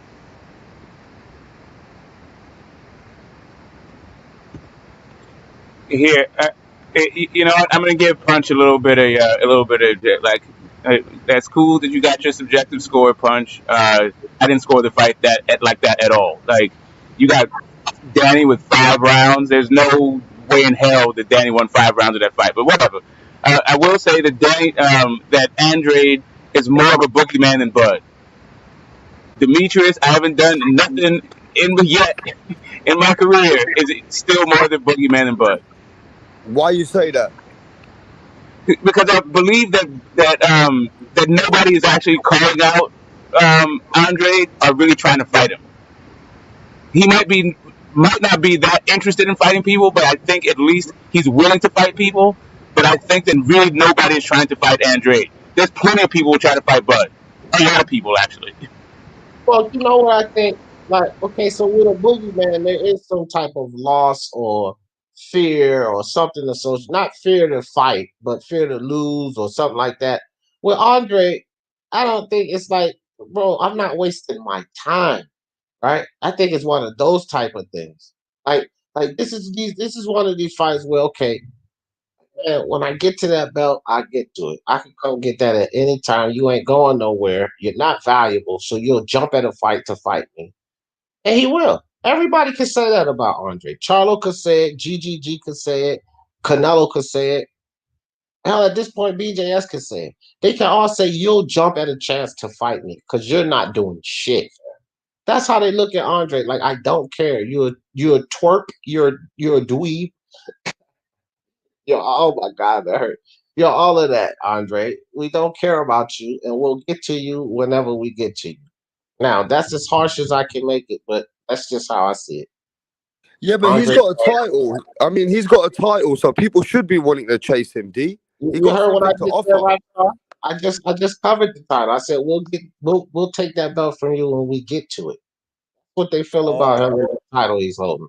Like he's nothing, fam. He's not even an opportunity to these people because he doesn't sell ice water in hell. So he's not even an opportunity to these people. They look at Andre as a potential liability. I could get in a fight with this champion and it could actually cost me money. That's how they looking at this dude. Because there's no value in you. We know we'll beat you up. So we'll just go do what we do over here, and then we'll collect that belt you clinging on to when we get, a chance to get to you. When we can get in a fight with you where there's not much risk of us losing anything out of it. Because we're definitely not going to lose to you. That's how they look at him. I swear that's how I think they look at him. I mean, I don't even know Andre if he brings any good numbers to the table. He definitely doesn't. At the end of the day, with Andre, he's got a title to offer, and I think other people want the other champions because there's a lot more money and a lot more credibility with the other champions. You know what I mean, D?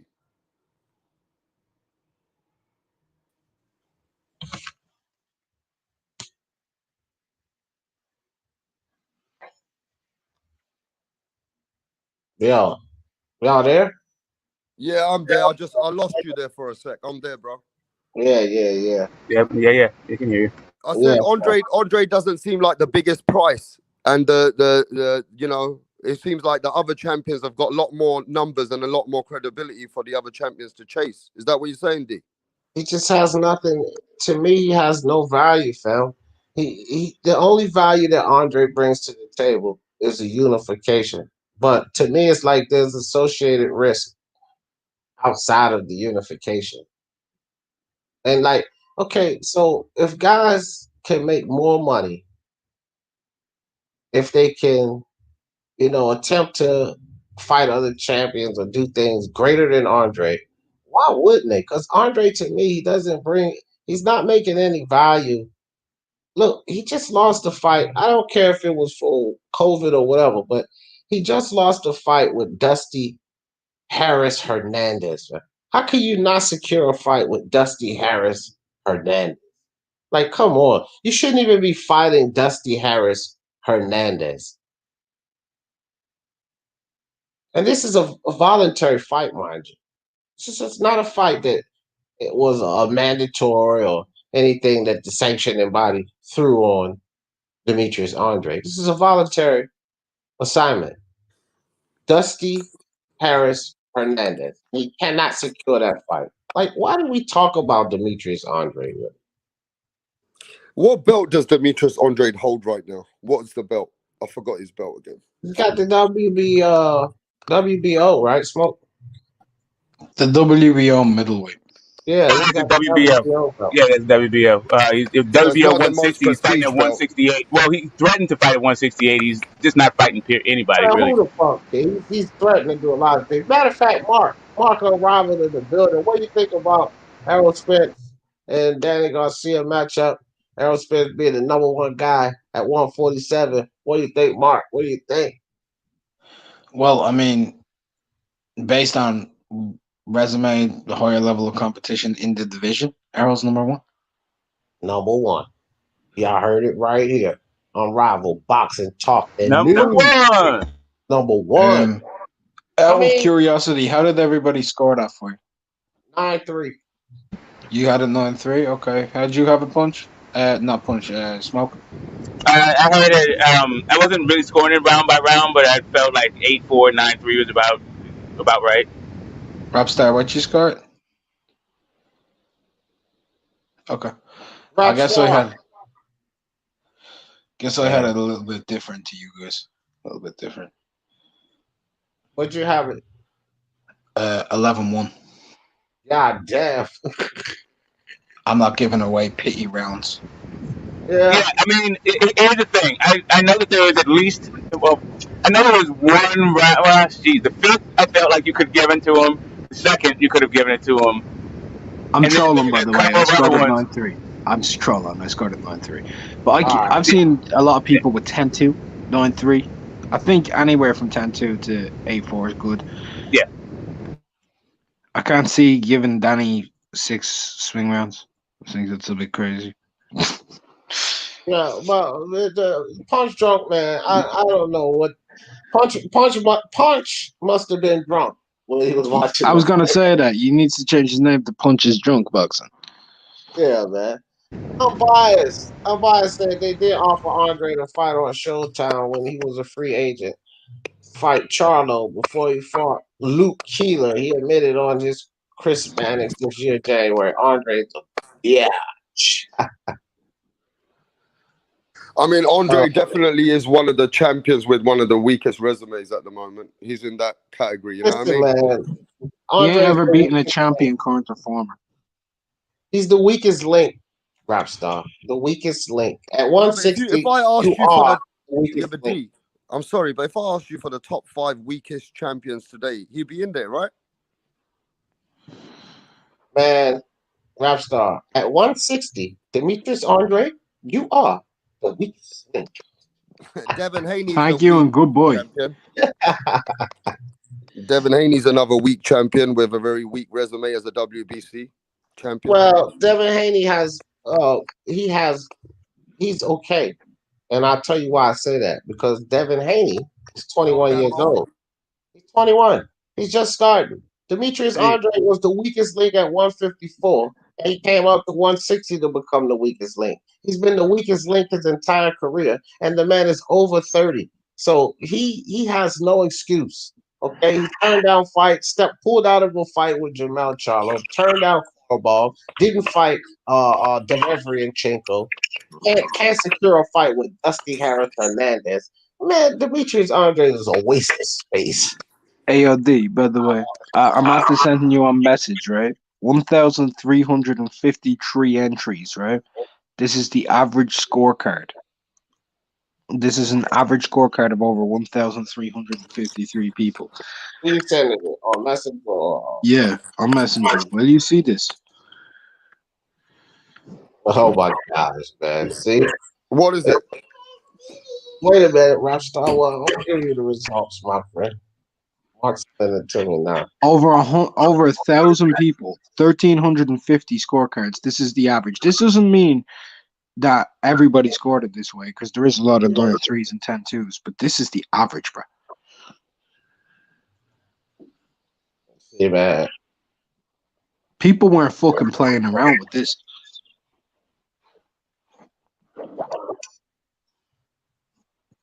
All right, I got it right here.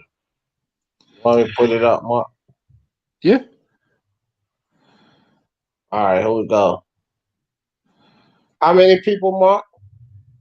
1,353 entries. 1,353 different minds, people. Okay? This is what we're talking about here.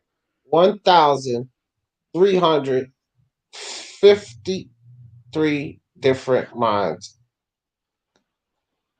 Scored at 120 to 108. Spence is the average scorecard. 120. Let me move that out the way. 120 to 108 Spence, man. Come on, man. Y'all can't read. This is not like, listen. I don't punch drunk. Do you see this punch? I know you see this punch drunk. I know you still here, mi hermano. Mi hermano, I know you still out there. This is the average.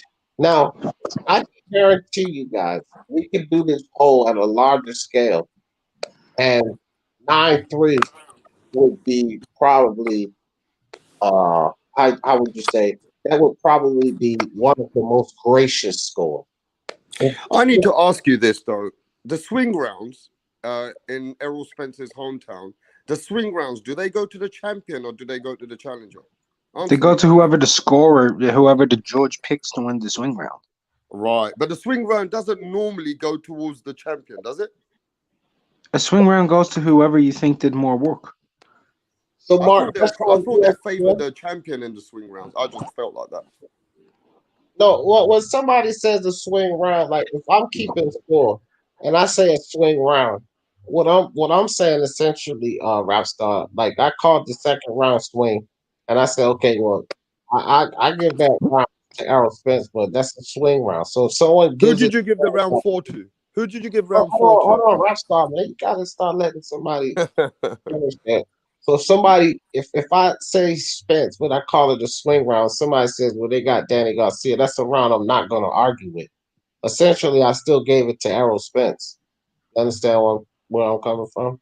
So you still give the swing rounds to the champion? No, I give the swing rounds to who I favor in that round, but I look at it as a close round and understand that it could go either way. If I favor Danny Garcia, I would say, well, that's a swing round. I give it to Danny, but that's a swing round. So yesterday, what rounds would you give to Danny clearly? Because I've got 2-3 rounds for him. What rounds did you give Danny? D? What? Sure, I don't remember offhand, bro. No, I think 4, round 4, round 9 and 10, right? I gave him 10, and I did give him 4. I know that. I gotta check because in round 4, I think Danny hit Errol with a flush shot. That was his first flush shots, right? Yeah, I gave him 10. I gave him 10 and 4, I believe. I can't remember what the third round was. So you gave him 2 rounds convincingly without even thinking. No, I gave him right? 3 rounds. I gave him 3 rounds convincingly, right? But how can we be that hard on Punch then? Because Punch gave him another 2 swing rounds. No, Punch gave him 2 more swing rounds than you. No, Punch had like 6 swing rounds, and it's a difference between 8-4, where it could potentially be a draw, than a solid 9-3 rap star. What do you mean? How can I be so? Punch scorecard. I mean, even the chat has got Danny Garcia winning 3 rounds yesterday. Hold on, rap star. Punch scorecard had it as 8-4, but it could potentially be a draw, fam. I had it at a solid 9-3. No, I can believe in 8-4. I mean, that's the best I could give in the fight. 8-4. That's the best if I want to give a swing round to Danny as well. Right. So then you can't ask me how could I be so hard on Punch, because if you have it at 8-4, that's the best that you have it. Punch had it 8-4 and potentially being Punch had it 8-5. No, Punch had it 7-5. Dude, you gotta kill with that shit. Look, hold on for a second. So if Punch had it 8-4 and you had it 8-4 at best, that means you don't even agree with the shit Punch Drunk is saying right now. Because Punch said 8-4 with all these goddamn swing rounds, he could possibly see it 114, 114. That don't mean you agree with Punch Drunk, because you got it 8-4 at best, which is basically how I said it, 9-3, and I said I gave it a swing round. So if you want to say 8-4, you can say 8-4. That's not my scorecard, but if you want to say that, okay, I gave you a swing round there. That's it.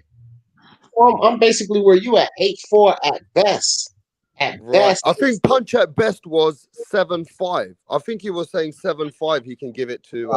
Well, I think I disagree with you. because I talked to that man myself, and you, sir, are being a little light on what Punch's ideas was on it. Punch's Yeah, ideas. I didn't hear a draw. I didn't hear a draw. I heard 7-5. I heard 7-5. Well, you know what 114 means? You know what that means, Rapstar? Come on. Okay, well, Punch actually wrote that. 114 means that he could see how it could be a draw. So he said it, he wrote it.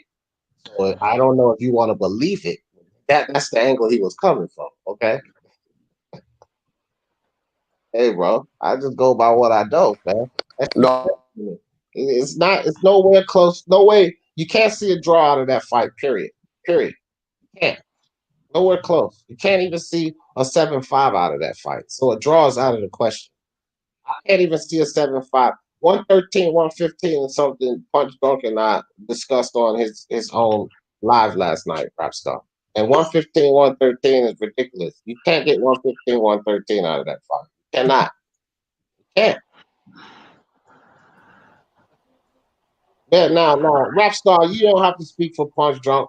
Here go Punch Drunk, Mr. Moonshine in the motherfucking building. He can speak for himself. Punch Drunk, no fucking way you could pull out a 175 in that fight. Good afternoon, my family. Oh, Punch, man, my stomach, man. You make me laugh. Oh, all right, guys, all right. Now, can I start with a little intro, like a little intro? Do your thing, do your thing. All right, I understand a lot of people how they came to look at this fight, and I've done it before. You know what I've done before? Is I've focused on one guy. I understand that many wanted to see how Errol Spence look. So I think what people was looking at the fight, they're focusing on Errol Spence and what he's doing. So when he's doing great, wow, Errol Spence is back. Second round, yes, Errol Spence is back. Oh yes, now Errol Spence, he's really good. That's it. I think that people and even the commentators, because I saw the fight 3 times, the commentator was horrendous to me. Terrible. Paulie, please come back. Please come back. I think seeing how people score the fight, I think that's the way they was looking at the fight, because all you hear was, and if looking at the Twitter feed, is, oh, he's looking good, he's ready, he's looking like he's looking. It was all about how Spence was looking, not about the counter shots that Daniel Garcia was doing, not about the right hands in which the commentators missed 3 rounds without mentioning the right hand. The 8th, 9th, and 10th, they mentioned the right hand 1 time, meaning they would just focus on Errol Spence. Now, Errol Spence, this is the way I scored it, and I did a mistake on my live show. Yes, I did a mistake. The 8th round, I scored it a swing round. I watched it again. No, it wasn't. I gave it a Errol Spence. So for me, I had it 7 swing rounds. I gave Errol Spence 1, 2, 3, 5, 6, 5, 6, 7. No. 8. No. Sorry. I even forgot. I left my notebook in the fucking kitchen. But anyway, I gave him. I see us 116, 112 being a perfect score. I see it a 115, 113 could happen. I see a 114, 114 draw. I could see it happen. So Well, wait. I'm not finished. I'm not finished. okay, I'm not finished. No, I'm not finished. Let me tell me when I can go D. Let me know when I can go D. Now, what they talk about his output. Actually, Daniel Garcia almost matched his output. Second, in which they discredit his output with Errol Spence, the commentators. Also, jab is worth secondary. Power punches is worth primary. He did a hell of a job on the jab. But also, Daniel Garcia is working too. But the effective aggression got those rounds for Errol Spence. Both of them was on the same defensive end. Both of them got hit. Errol Spence, to me, got hurt in the 9th, I believe, in the 9th and the 10th, where his left leg was just out of it on one of the shots. I don't know if it was the solo plex or Daniel Garcia hit him with a straight right to the solo plex. But one of them rounds, he was. It was an uppercut. I think the 11th round or the Errol Spence got hit with a 1-2 and he went back looking down, looked like he was hurt. So that's the way I saw the scorecards. I think Errol Spence won those rounds off effective aggression and yeah, and the jab, of course. But Danny Garcia was working too. All right. Before Smoke, dog, I just want to say this point, and I'm gonna let Smoke and the rest of the panel respond to what you have to say. But I want you to know this much before I catch the super chat. L Dog 7-5. So you should know you got a problem with L Dog agrees with you. Let me catch the super chat. That guy, my dude, what's up, my friend? He said, "Big up, DJ, smash that like, yo." Has anyone checked on JFL? That guy, that dude probably. Factual rounds, bro. JFL scored a beat for Donnie. JFL hasn't watched the fight yet. Y'all guys gotta stop it. These jokes. Yeah, man. JFL probably could be that, man. But okay, get this Smoke. You have something to say. Yeah. Yeah, this idea that that we miss Paulie. I see why you miss Paulie because Paulie apparently scores fights if the guy doesn't do what he thinks the guy should do. That means the guy lost the round and doesn't pay attention to what's actually happening in the fight. I mean, I don't think it takes some sort of Errol Spence-centric viewer to understand that Danny Garcia was getting his ass handed to him. Like, I get that some rounds he was competitive, but just because you're competitive doesn't make it a swing round. Like, it doesn't automatically, it could go either way just because he was competitive in the round, right? I saw some great work from Danny. Like, I think Danny probably hurt Errol hard more than I've ever seen somebody hurt. Maybe, like I think he hit him, and it was early in the fight, like third round, fourth round, something like that. Maybe it might have even been the fifth when he hit. No, in the fifth it was a scrap that Danny I feel like just won. But like early, like I want to say maybe the third round, Danny hit him with a straight right that made Errol, freeze. He wasn't throwing so many punches, all that stuff. I think that Danny had great moments in the fight. But yeah, the idea that 6 swing rounds equals 116, 114. Nah, man. Like I'm not sure what you mean by swing, but I was struggling to give Danny 4 rounds. I could see maybe you could give him 4. There's not a reasonable excuse to give him 5. Not even close to that. Like nowhere from the close. From what I was watching. Rapstar, you got anything to add? Or Mark, anything to add before I... Yeah. All right, brother. I feel insulted by Mr. Punch Drunk. Mr. Punch Drunk himself. I feel insulted by Mr. Punch Drunk. Because he said, I can understand why you guys might score it a little bit wider because you might have only been paying attention to one person in the ring. And I kind of think that's a little bit insulting. Because I've listened to your commentary. And I thought, I actually counted. You said Danny Garcia's name more than Errol Spence's. I think that's unfair to say to other people. That's all. Because he was working. Okay. I mean, hold on. Who landed more punches? Errol Spence slightly. If Errol landed more shots, how are you going to say Danny's name more times? No. A lot of Errol Spence throw was a lot of pawn jabs too. That's not landing punches. A lot of punches going to the body and hitting Danny's elbow. That's not landing punches. But we're talking punches. Just landed punches. Just the landed punches. Yeah, landed punches. Landed punches. Yeah. So I don't get it. That's my thing. I don't get it. So punch. Hey, if I'm saying it the way when I if y'all seen the live the way I score it or the way I talk it. I don't have no horse in this race. I have no horse in this race. I didn't care who actually wins. All I'm saying is the way I saw it, That's the way I saw it. I didn't see this. I didn't see really this 9-3. I didn't see this. I didn't see this 2 rounds winning by Danny while everybody's saying this is. I mean, there's contradiction in what a lot of people are saying. This is a close. I mean, this is a great fight. A great fight is not 11-2. What great fight is 11-2? I mean, I'll give you a fight that I thought was really good, and it was like 9-3, 10-2, 11-1.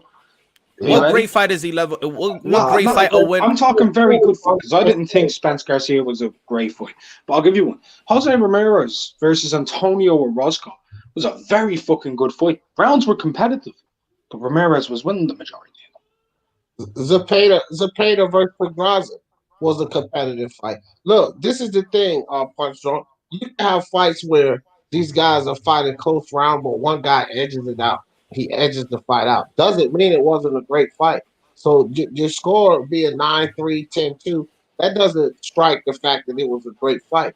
So that doesn't correlate. But here's what I wanted to say. I wanted to jump in here too, because Mark touched on it, but I ain't gonna let that shit go, Punch. I have listened to you do commentary. You know, I've been in your life, and I believe that you have listened to me do commentary. I'm not sure if you listen to Mark, but I will vouch for him 110%. I think he does a better job than I do at it.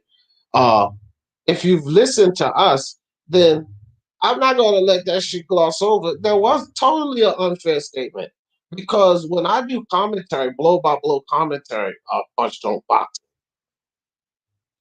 as Mark said, I'm generally going to say the guy who landed punches more, I'm going to say his name more because the way that I do blow by blow commentary is I talk about the punches the guy landed.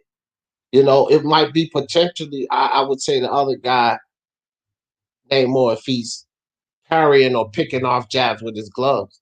Another jab picked off by Spence, another jab picked off by Spence. So the other guy may be throwing more, but if he's not landing more, then I'm not saying his name more. And that's just how I do commentary. So it's not because I'm watching one guy.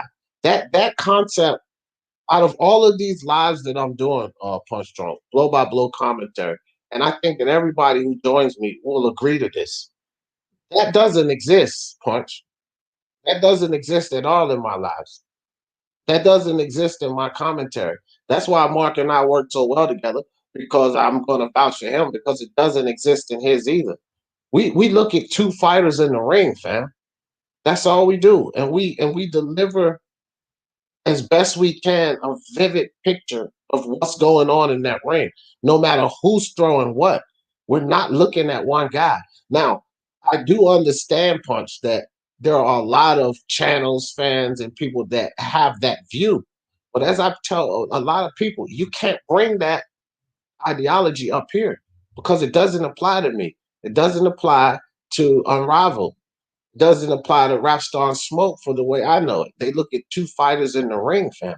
And we know that this mentality and that perspective exists. But that argument doesn't hold any weight here because I was looking at 2 guys fight in the ring when I made my assessment, not looking at one guy or one guy's work. Exactly. If you watch my blow by blow commentary when Danny let off on a combination, I was like, a good combination inside by Danny Garcia, and then he follows it up with a straight right. That's not saying anything but what just happened in the ring, Punch, and it has nothing to do with me looking at one guy. And I can guarantee you hear me saying that a lot. A lot of people are here. Day Game's there. Jeff was there. Steven was there.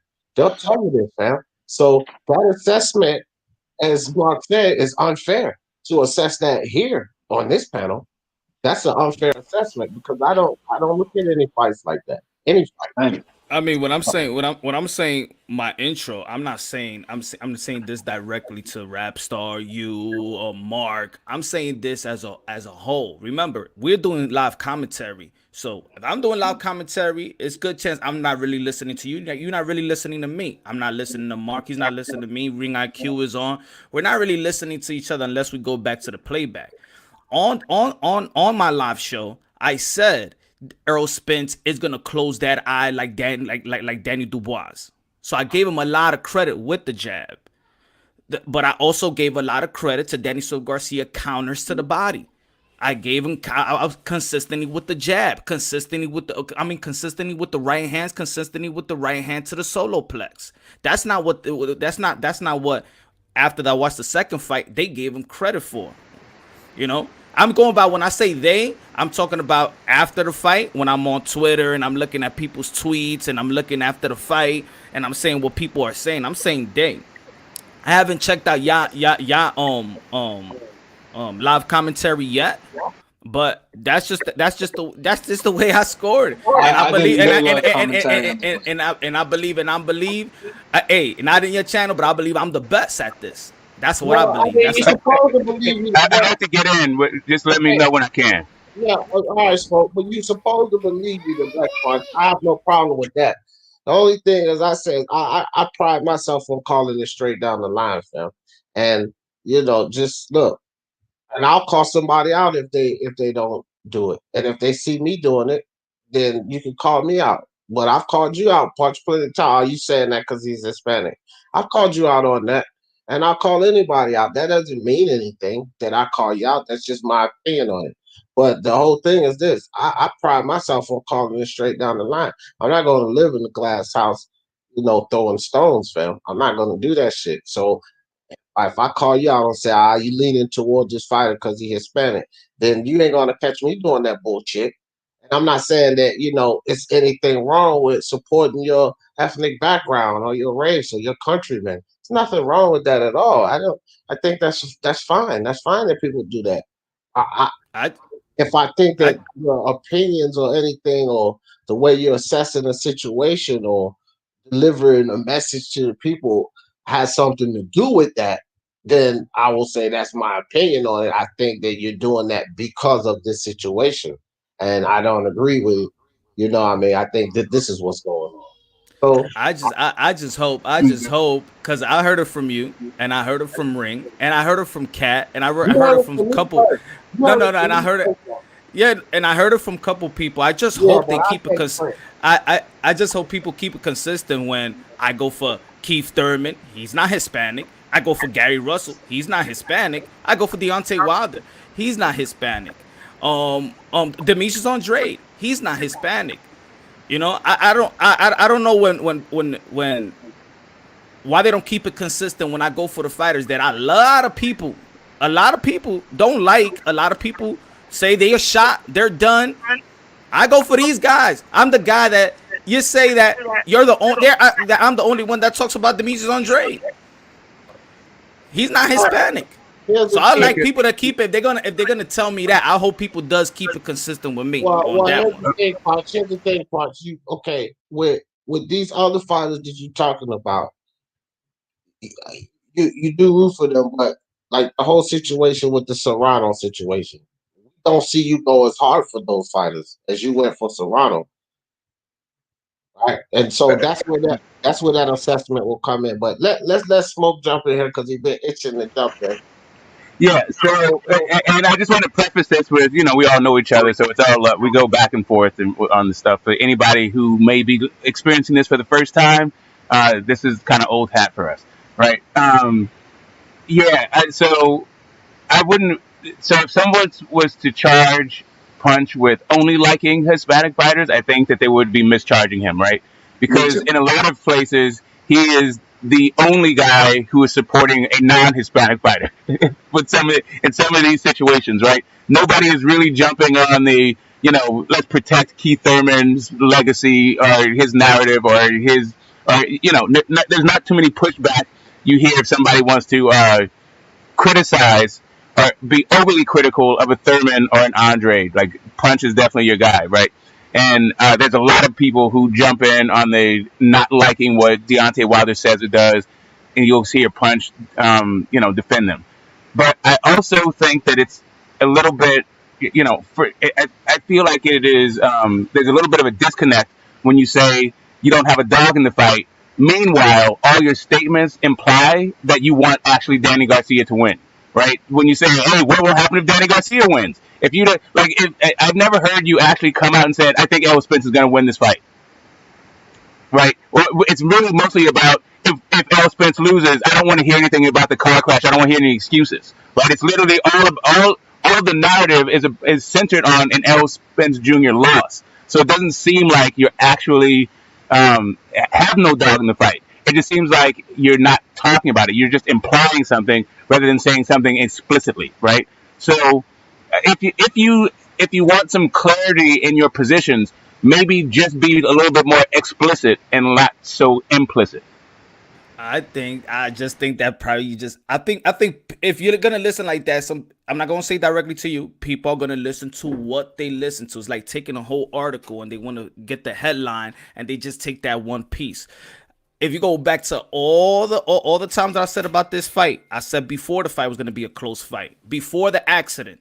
So I stay consistent with mine. I said 55-45 Errol Spence since the day they said they was gonna fight. 55-45. When I'm breaking down the fight, I'm just not gonna break it down and give a prediction. We don't do that. We'll do like 10 videos before we give our own prediction. But we try to see if Danny Garcia does this could happen. If Errol Spence does this could happen. Come with and then come with a conclusion. I believe it was always a close fight. To me, there's a lot of people that felt like Danny Garcia shouldn't even be in the ring. A lot of people feel like Danny Garcia was a tune-up. I disagree with that assessment. I believe that people be like, oh, he hasn't done nothing, so this is easy for Errol Spence. I do not agree with that. So I have a different opinion. I don't think he was a tune-up, but I think he boxed him like he was. And that's the scary thing. A lot of people just look at Danny and they're like, oh, he's a tune-up for Spence. He's a tune-up for Spence. I thought Spence beat him quite comprehensively. This is just my opinion, right? I might take Butch, right? And I think he made him look like he might have been a tune-up, even though he wasn't. Because I don't think many people can do that to Danny Garcia. I don't. I think he's better than people give him credit for. Yeah, I've never seen anybody do that to Danny Garcia. I think that was the most comprehensive ass whooping Danny Garcia's received in his professional career.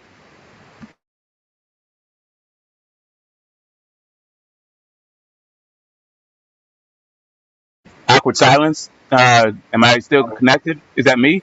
No, you connected. I didn't disagree with that. That's what I said earlier. Is that something else I wanted to speak on too. Since we moved on to that, and I think with the awkward silence, there's no disagreeing. But I wanted to move on to the fact that Errol Spence beat Danny Garcia in a more impressive fashion than anyone else at 147. I think that has to be talked about. This is, it was more of a clear fight. When you talk about the Porter versus Garcia fight and the Thurman versus Garcia fight and our old buddy JFL, it's funny that he called both of those fights robbery, right? Danny Garcia 38-0. And speaking of JFL, he actually took this one on the chin, just like Danny Garcia. He said Spence won the fight fair and square. So he accepts the fact that Danny Garcia is 38-1. The rest of us, people that's not delusional, know that Danny Garcia is 36-3. But even JFL accepts this Danny Garcia fight, which is interesting in itself, because even a guy who was delusional, about Danny Garcia's last two losses versus Sean Porter and Keith Thurman, he accepts this one, which shows me that it's a clear whipping, man. Like, Spence clearly beat Danny Garcia. It was controversy, to some people in one, if not both of those fights with Thurman and Porter. It was controversial. There was no controversy in this fight. Even Punch said, okay, 8-4 is a perfect score, which means there's no controversy in that. Unanimous decision, 8-4, acceptable. There was controversy in those two fights with Thurman and Porter. Close fights, tough fights. No, not with Spence. More impressive victory. What do you guys say to that? For me it was an impressive victory. It was a great victory.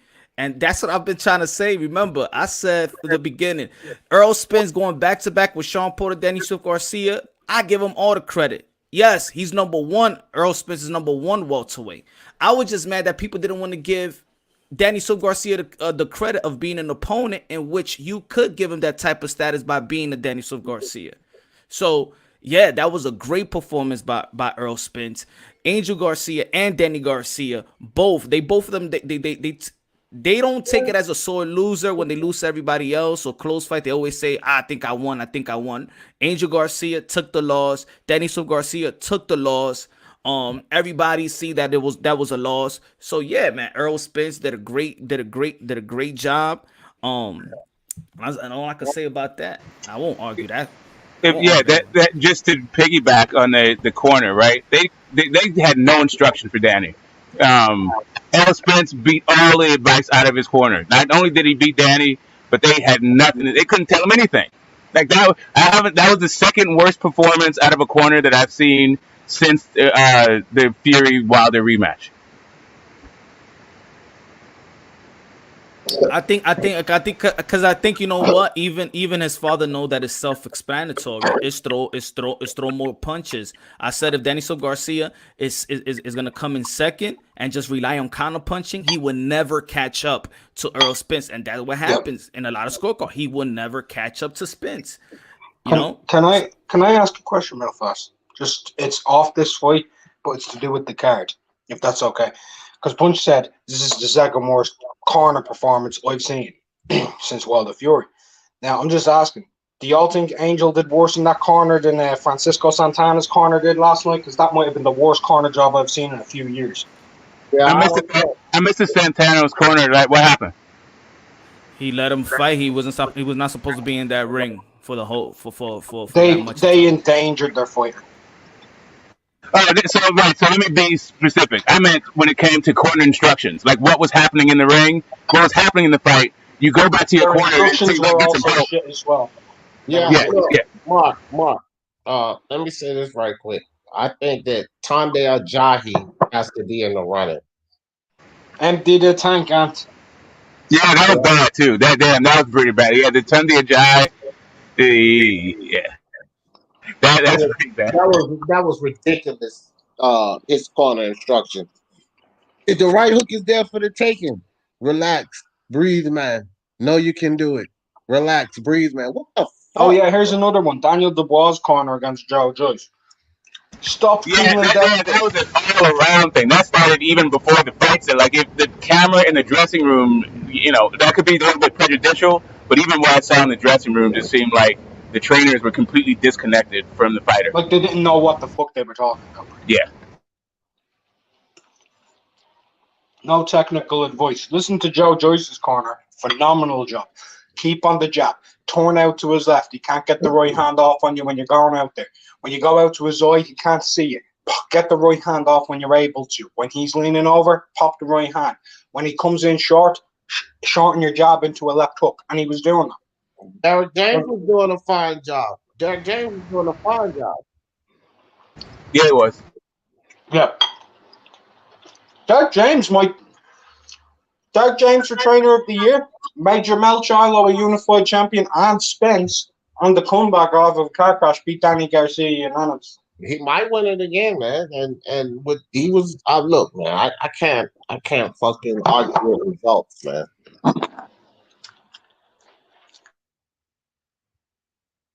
Can't argue with results, but it's like this, man. Terence Crawford, look, I don't care what has to happen. Sign a 1 or 2 fight deal with the PBC. Fight somebody, make something of yourself at 147. Right now, you're the number 2 guy.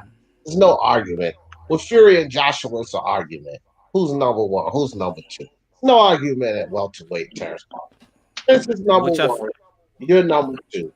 No argument. What y'all feel about what Canelo said in his recent interview? Well, I don't know, maybe because he said it in Spanish. Don't hit the fighter that he most admires right now. I didn't hear who he said. Who did he say? Share with us. Teofimo Lopez, Crawford, and Ryan, and because he works with him, and Gervonta Tank Davis. I will have to hear it in entirety to hear why he respects them more. Because those are odd names and odd pairings, to say the least. But I'm pretty It's sure. really hard to correlate them to each other, so he Right. must have different reasons for each Right. person. Right. Like Crawford, you'd probably look at the accomplishments he's made, being an undisputed champion, 3-weight, 2-weight lineal, stuff like that. With Tiafimo getting an upset over a guy who was ranked in a pound for pound and getting to being a unified champion at his age, 3-belt. Gervonta Davis, in terms of prop, he probably admires his ability to be able to cherry pick himself to a 2-weight world championship status. And Ryan Garcia because he's in the same gym as him. Right. I mean, I would just have to hear. I mean, these statements like that, man, they don't really mean much. Then sometimes these fighters don't particularly like another guy. Like they don't have to have their reasons. Just I don't particularly like that guy. So you're not gonna hear them running around shooting off at the mouth about this particular fighter or that particular fighter because they don't really like the guy or whatever. I never really can put too much into what another fighter says because to me that just goes down the avenue of being influenced by someone's stardom. Oh well, Canelo said. Oh, Anthony Joshua said this. Oh, did you hear what Errol Spence said? I don't give a shit what any of them say. For real, Yeah, it's I think really we, but about I how think we I should take it. assess these situations and what I say and what I see. I go off my Yeah, mind. I'm not too influenced by, even if but Canelo's one of my top 5 fighters. I don't give a shit what he says. If it's not in line with what I say and it doesn't make sense logically or it's not within my perspective, I can't make sense of it. I don't give a shit what Canelo says. he said not be don't be the disrespect, but he sounded like when I was going back and I forth with mean, this guy. You know why? Because he's like, I said, man, Canelo Alvarez is pound for pound number one. Canelo Alvarez,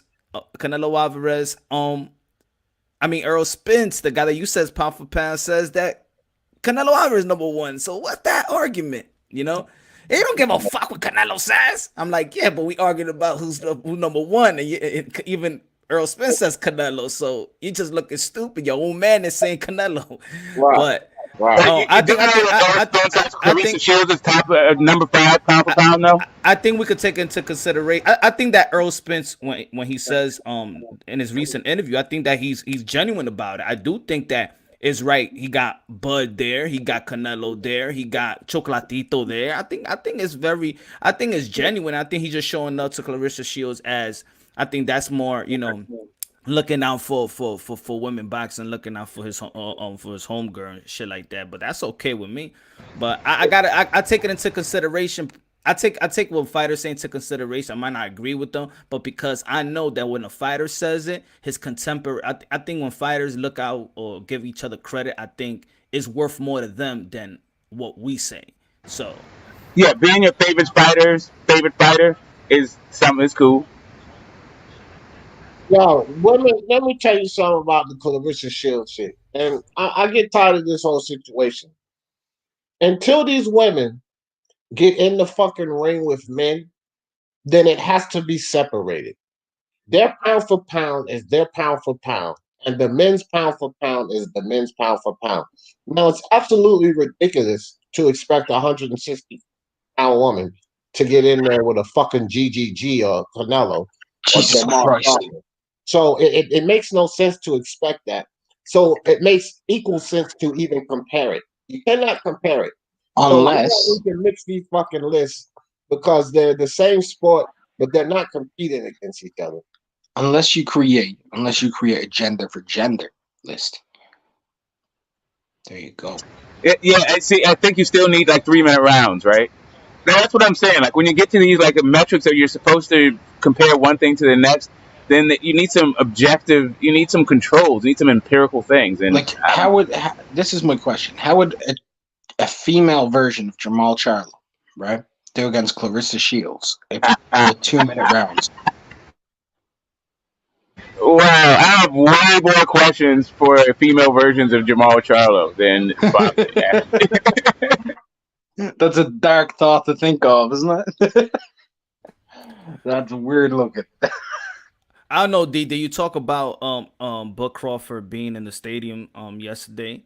And I just felt like if he was gonna be in the stadium, I know the PBC was not gonna let him get in the ring. Of course, there's the pandemic, coronavirus. They all got their protocols, but I would have liked to hear him get an interview, not just be there and then walk out. Cause when he fought Sean Porter, I was like, come on, be there September 28th, but you gotta be there, stand on your seat and call out Errol Spence, call him out. But yo, I agree. I love the piece. You know what? I like that piece by this guy from Yahoo Sports. What's his name? Kevin Ioli. I like his piece, man. That's one of the best piece that I read yesterday. I love that piece. Strong piece. Strong piece. Yeah, Very man. strong. Disagreed with a couple of aspects because I think like he was saying like they didn't even mention him, blah blah blah. But they did. They did. They did. They even recognized him as the WBO World Welterweight Champion. Yeah, they did. You see, that's what I mean. People like to listen what they like to listen to. Nah, I like this part. I like this part. What y'all think about this part when he said the public needs to demand more? It's largely rejected these bloated, overpriced pay-per-view shows. What is going to happen with this one is that the pay-per-view will sell around 200,000, maybe 225,000, and someone will leak. Yeah, they had the Chiron on it. They put him on. And someone will leak to the reporter that it was 300,000, 325,000. They think that will create an illusion of health in an industry that is dying in vain. On the vine. I'm sorry. I mean, we do something that people need to demand more. Like that's all that we. I think I've heard Mark say it. I've said it. I've heard you say it, Punch Drunk. So, like, what we've been saying though. Yo, real quick, Smoke, mute your mic, man. Yeah, now there you can talk because Punch has not Punch. Smoke has this like white noise sound coming in, and you can't hear you above it. Yeah, I'm gonna hop out and see if I can fix that. Sorry, guys. All right. Yeah, I was just saying we've been saying that. I've heard Mark say it. I've heard Punch say it. I've said it before. We've been saying that the fans have to make the demand, man. It's the fans that have to demand these things. We're the ones that make the sport popular. If the fans don't demand it, then it ain't gonna happen. You just keep going along with the system, then they're gonna keep running the system. So yeah, I mean, it makes sense what he was saying. Yeah. But I like the piece. But I think it was a successful night of boxing. In my opinion, it was a successful night of boxing. Yeah, so just to touch on Anthony Yard down, Spence up. Like, what's up with Anthony Yard, man? He's too Let him. loyal for his own good. Too Yeah, loyal for his own good. yeah. I think I really know where you going with that, and that's what I think his entire problem is. Let me tell you guys something. I don't care what anybody believes. I'm firmly in belief. I'm in a firm belief that Anthony Yard's major problem in his career and everything that's going on right now is Tande Ajayi. That's his problem. He needs to he needs to put Tande on a rocket and send him off to the moon and stay the fuck away from him. Oh man, you know what I mean? Damn, that hurt. But yeah, he needs to get him out of there, man. That dude is a problem, man. Like he can't, man. He just listening to him in the corner. I turned the sound down. I said, man, y'all won't believe what he's saying in the corner. I had to turn the sound down. It's how terrible it was. He said the right hand is there for you, man. It's for the taking. That's your instruction. And then he just talked to him about breathing and relaxing. Focus. Just focus in there. Breathe, relax. No instruction. His instruction was the right hand was there for the taking. You gotta take it, man. You gotta go for it. Bro, this dude is a problem. And clearly Anthony Yard didn't know how to capitalize. He was getting reactions from Linden off of feints. He actually had success countering off of a feint. He had success off of a pull counter, which started off of a feint. And then he just abandons it. So to me, it's like he's not even noticing. How can you set traps if you don't even notice that a trap that you may have been setting worked? I don't even believe he was setting the trap. It's just his movements was working, right? And off of instinct, he was capitalizing off of this. I'm wondering if he even understands what he's doing to get these type of reactions, or if he's just utilizing his instinct to capitalize off of some of these things. Because if you understood what you was doing, then you would try and replicate it, right? Do it over and over and over again. And it's sort of like at certain times, Anthony Yard was just falling into position for these shots instead of understanding the way you're moving. You're actually causing him to give you these shots. Y'all understand where I'm coming from? Yeah, I understand 100%. Yo, once I heard him and his trainer says that he doesn't spar, that they don't need to spar, that's when I said, nah. This guy started late, and you telling me as a trainer that he doesn't need to spar? That was a lie. That was a lie. I thought, because that sounded real stupid. No, that was a 100% lie. Yeah. Yard was sparring. But when they said he was that, in multiple gyms with different accounts of him sparring for the fight. Okay, because when he said that, I was like, all right, this guy's not going. To be honest, I even gave him that he was actually going to beat Cove. And then at that the training camp, the leading up to the fight, they said that, said, oh no, hell no, that's it. I'm not even going to look at this guy. We don't get weak. We get deep. We don't get weak. We get deep. The fuck does that mean? I don't know, but Tande Ajayi is Josh's problem, man. I can't reiterate that enough. Like, he's not going to get anywhere with this guy as his trainer. He's just not. He's a wasted talent because the guy's 30 years old, right?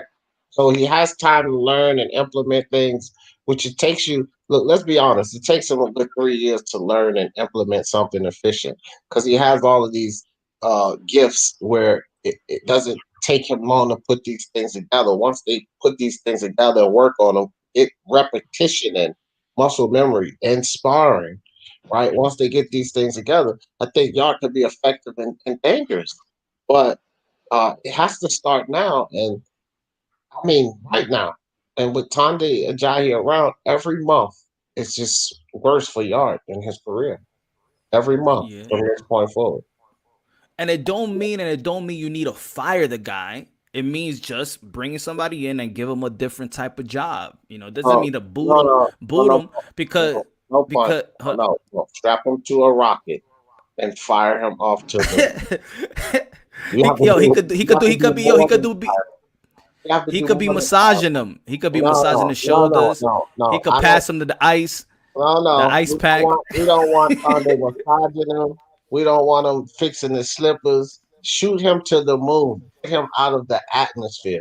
This dude, Tande, is the worst thing that ever happened to Anthony Yard. The worst thing. Look, I'll say this, right? And maybe this is me going to sound like a dickhead when I say this.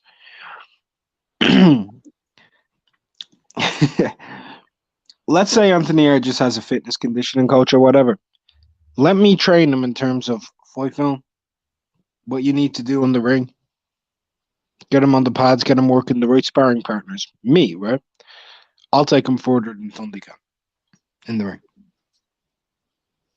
Yeah. That dude's as viable as a trainer for Anthony Yard as Punch's prediction on Golovkin versus Pacquiao. That's what I'll say to that. I just want to know what these guys. I think these guys seen Floyd Mayweather and feel like they gonna show the road throughout the whole fight. Like, that's not even Floyd. He didn't show the road throughout the whole fight. He had every defensive skills. He had the high guard. He had the show. He used the shoulder roll probably when he's in the rope. So sometime in the middle of the ring, he barely used the shoulder roll versus southpaws. Like these, I don't understand these young guys that just want to. It's just they just utilize boxing terminology with no sense of what they're even saying. That's all it is, fam. They just utilize they hear the term shoulder roll. They don't know how it's executed. They don't know where it derived from. They don't know who's the best or known for using it. They just know what it appears to look like, right? They don't know who's using the shoulder roll good or bad. They just know the terminology. I actually seen a point in the build-up to Lyndon Arthur, right, with Yard, where I could see that they are complete rip-offs of the Mayweathers, complete rip-offs. And let me explain why. If y'all remember back, there was a time when Floyd Mayweather Sr. and I think it was Brian Kenny were arguing, And Floyd Mayweather Sr. said, "You don't know anything about boxing, right?" And he goes, "What's a pull counter?" And Brian Kenny couldn't answer.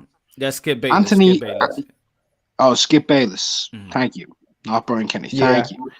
And then this, if you watch the pre-fight build-up with Yard and Arthur, Anthony Yard asks the interview, "What's a pull counter?" in the same exact way Floyd Mayweather Sr. did. Did the exact same fuck. Like, it's like they're trying to be that complete bootleg, shambolic version of. Don't do that. I'll be honest. If Anthony Yard, with his dimensions, his size, physicality, wants to be a rip-off of anybody, they should make him like do peekaboo, man. Honestly, peekaboo that kid. He'll knock. If he had to use peekaboo, he'd have knocked Arthur the fuck out. He shouldn't be a knockoff of anybody. He should be a really good boxer, man. He just got to get away from Hajahi. And tangible. I thought I like it. It's not even funny what Ajayi is doing to Yard. Like, I can't even laugh at it no more. It's not even funny what he's doing to this kid's career because he's teaching them nothing. He's taking them nowhere fast. I get it, but still. Yeah, I was dying of fucking laughter watching his corner advice against Kovalev on BT Sport. Yeah. He was just ridiculous. Take it to the body. You gotta hit him in the body. Body. You gotta take it to his body. He kept saying that. I was like, body. Like, you gotta hit his body. You gotta take it to his body. I was like, what the fuck is this dude talking about? Empty the tank, aunt. Empty the tank, aunt. Go to the body, aunt.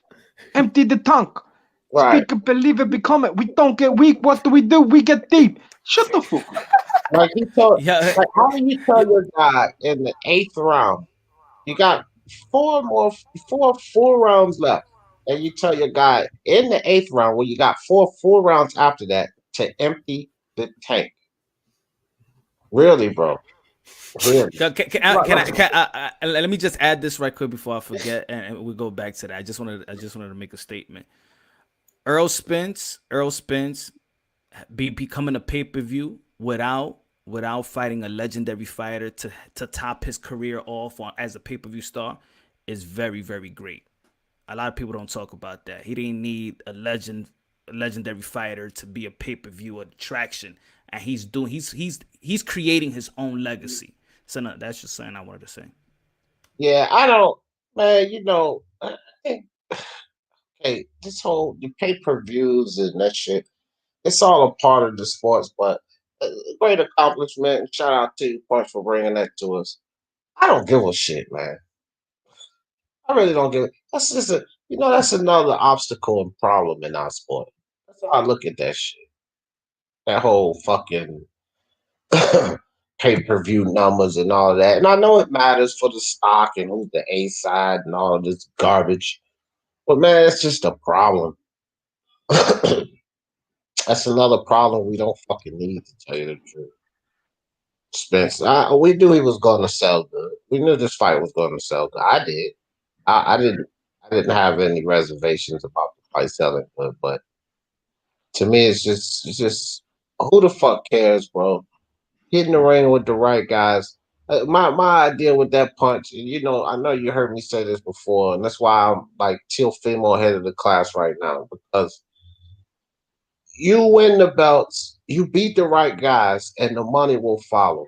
Teofimo Lopez is a perfect example. Devin Haney shucking and jiving, maneuvering all through these situations, dealing with Mauricio Suleiman putting foot in his ass.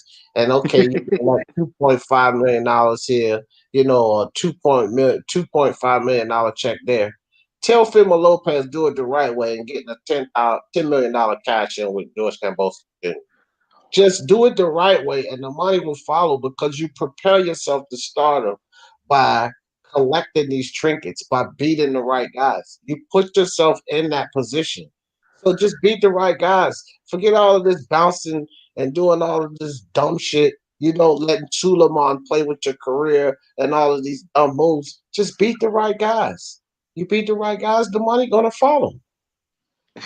Hit him to the body. Yeah, body into the body. Body. Body ant. Get him to the body ant. I do think that some of these fighters, like I still remember what Kell Brook had to say after he lost to Bud, saying that that UK fighters in his opinion is behind American fighters. Some European fighters, or from across the pond, these guys come to the U.S., get them sparring partners to sharpen up their tools. The Triple G's of the world, Lomachenkos of the world. Who else come? Lennox Lewis just used to come to the U.S. and sharpen up his tools. I think that maybe Anthony Yardy and some of these guys need some people just come and move to Vegas because this is where it's at, to the West Coast, to get the proper sparring partner that they need to sharpen up their tools. And maybe these guys across the pond, they will need to move their camp probably to the U.S. What you think about that? It's a good idea. I was actually going to ask a question that's going to sound hilarious, right? Considering how much shit this trainer gets. Would Anthony Yarde improve under Abel Sanchez? Yes, big yes. Is Abel Sanchez better than Tunde Ajayi? Hell yeah. Yes. D, what do you think? Would the Yarde improve under Abel Sanchez? Yeah, y'all would improve under Abel Sanchez is good enough of a trainer to hit Yarde. Yarde needs slight work, man. Like it's not like you need to dump a whole lot of work into this kid because he already has these the reflexes and these talents, right? You just need to touch up. Conde's an idiot, so of course Abel Sanchez, man, look, take a Listen, D. Think about this for a sec, right? How many people automatically, when they see Abel Sanchez in somebody's corner, say, "Oh, it's a wrap" automatically? And yeah, he's that far ahead of Tunde Ajayi. That's sad. Exactly. My corner advice would be much better than Tunde Ajayi. Hey, even Tyson Fury, Manny Pacquiao, even they come to the U.S. to train. I think maybe and look where they end up. So I think it's a good idea for. I mean, I don't want to sound like UK is this and that, but I respect the people in the UK. But I think if you want to be successful, you get the best sparring partners, best camp, come to the U.S.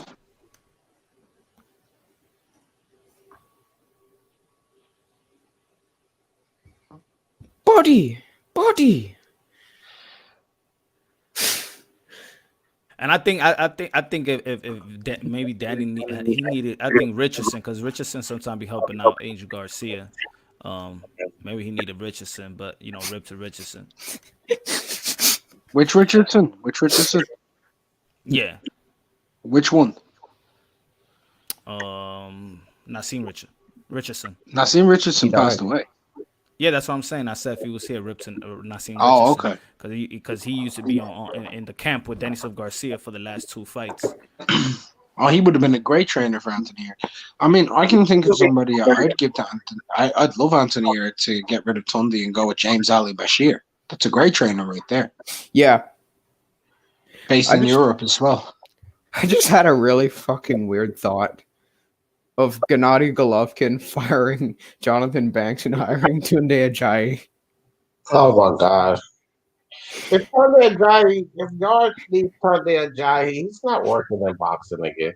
Nobody's gonna go nowhere close to that. Hey, what the fuck? I'll tell you right now, I don't even think he needs to go to the US, man. Do you know who could actually really do wonders with Anthony Yarde? Straight up, Dave Caldwell. Yeah, I don't know. Hell, even Dave Caldwell was Tony Bellew's trainer for years. Oh, okay. Very good trainer. Very underrated. Another person who could, and we all know this guy, because he's good at making people better at what they're good at, Shane McGuigan. Oh, yeah, I know Shane McGuigan. What if Robert Garcia got a hold of Anthony Yarde?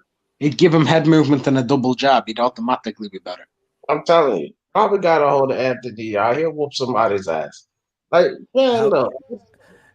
Now he need Tito Trinidad's there so he could smack him between rounds or wake his ass up. Instead of we don't get weak, we don't get deep, it's like he gets slapped in the face. It's like, ¿Por qué? What are you doing? Man, motherfucker, what happened to you, shit? Eh? Let's go, motherfucker. That's why that'd be great advice. Let's go, get fucking moving, bro.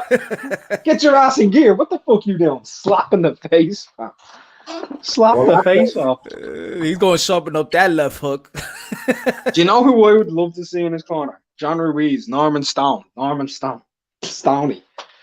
Do y'all remember Stoney? Yeah, man. I do remember Stone. Hey, all right, guys. Look, I gotta call it quits, guys. Sure, I wish I could run longer, but gotta take some medicine, lay it all down, man. Might Peace out and stay off the. Hey, give me some closing thoughts, Punch, before you leave. Give me some closing thoughts. Great night of boxing yesterday. Errol the Truth Spence, the number one welterweight of the world. He's proven it. Fighting the best, fighting top fighters in the welterweight division. He's doing more in the welterweight division. You got to give him props, man. Thank God that he's here. He got the second chance to fight, to be a great father to his daughters, and we get the chance to witness a great fighter. Also, man, boxing is alive and well, in my opinion. Every week there's a fight. And sometimes every week there's multiple of events. Boxing is good. Let's support boxing. Let's do less of devaluing, discrediting, just to uplift another boxer, and let's just keep it consistent. Let's be unbiasedly, logically, and objectively. Boxing is good. Boxing is great.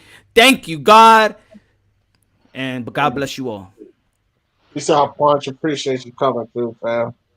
And Tangible, give me some closing thoughts, brother. Buddy. All right, I'm out of here. Have a good one. All right, Intangible.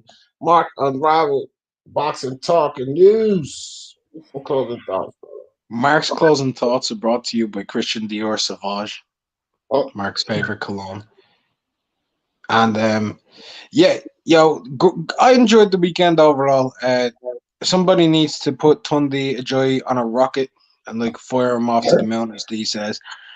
One thing I would like to say is I want to give a big shout out to the vast improvements, and in my opinion, the most improved fighter of the year, because he's changed so much of his skill set, and we've seen it against Thurman, but Josecito Lopez is becoming a much more complete fighter, and I think he has become the most improved fighter. If you watch him 2 years ago compared to now under Robert Garcia, phenomenal change up.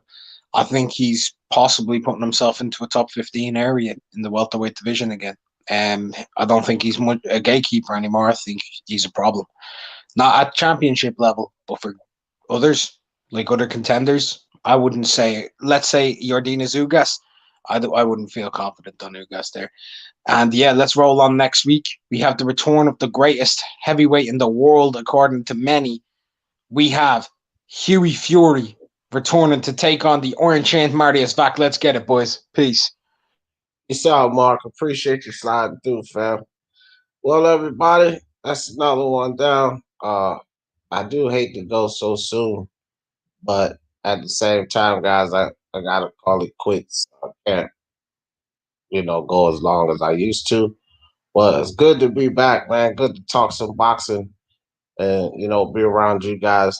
And y'all know how I always in this thing. Oh, yeah, by the way, Spence is the number one at 147. No. For the love of sports, let's talk about it. Peace.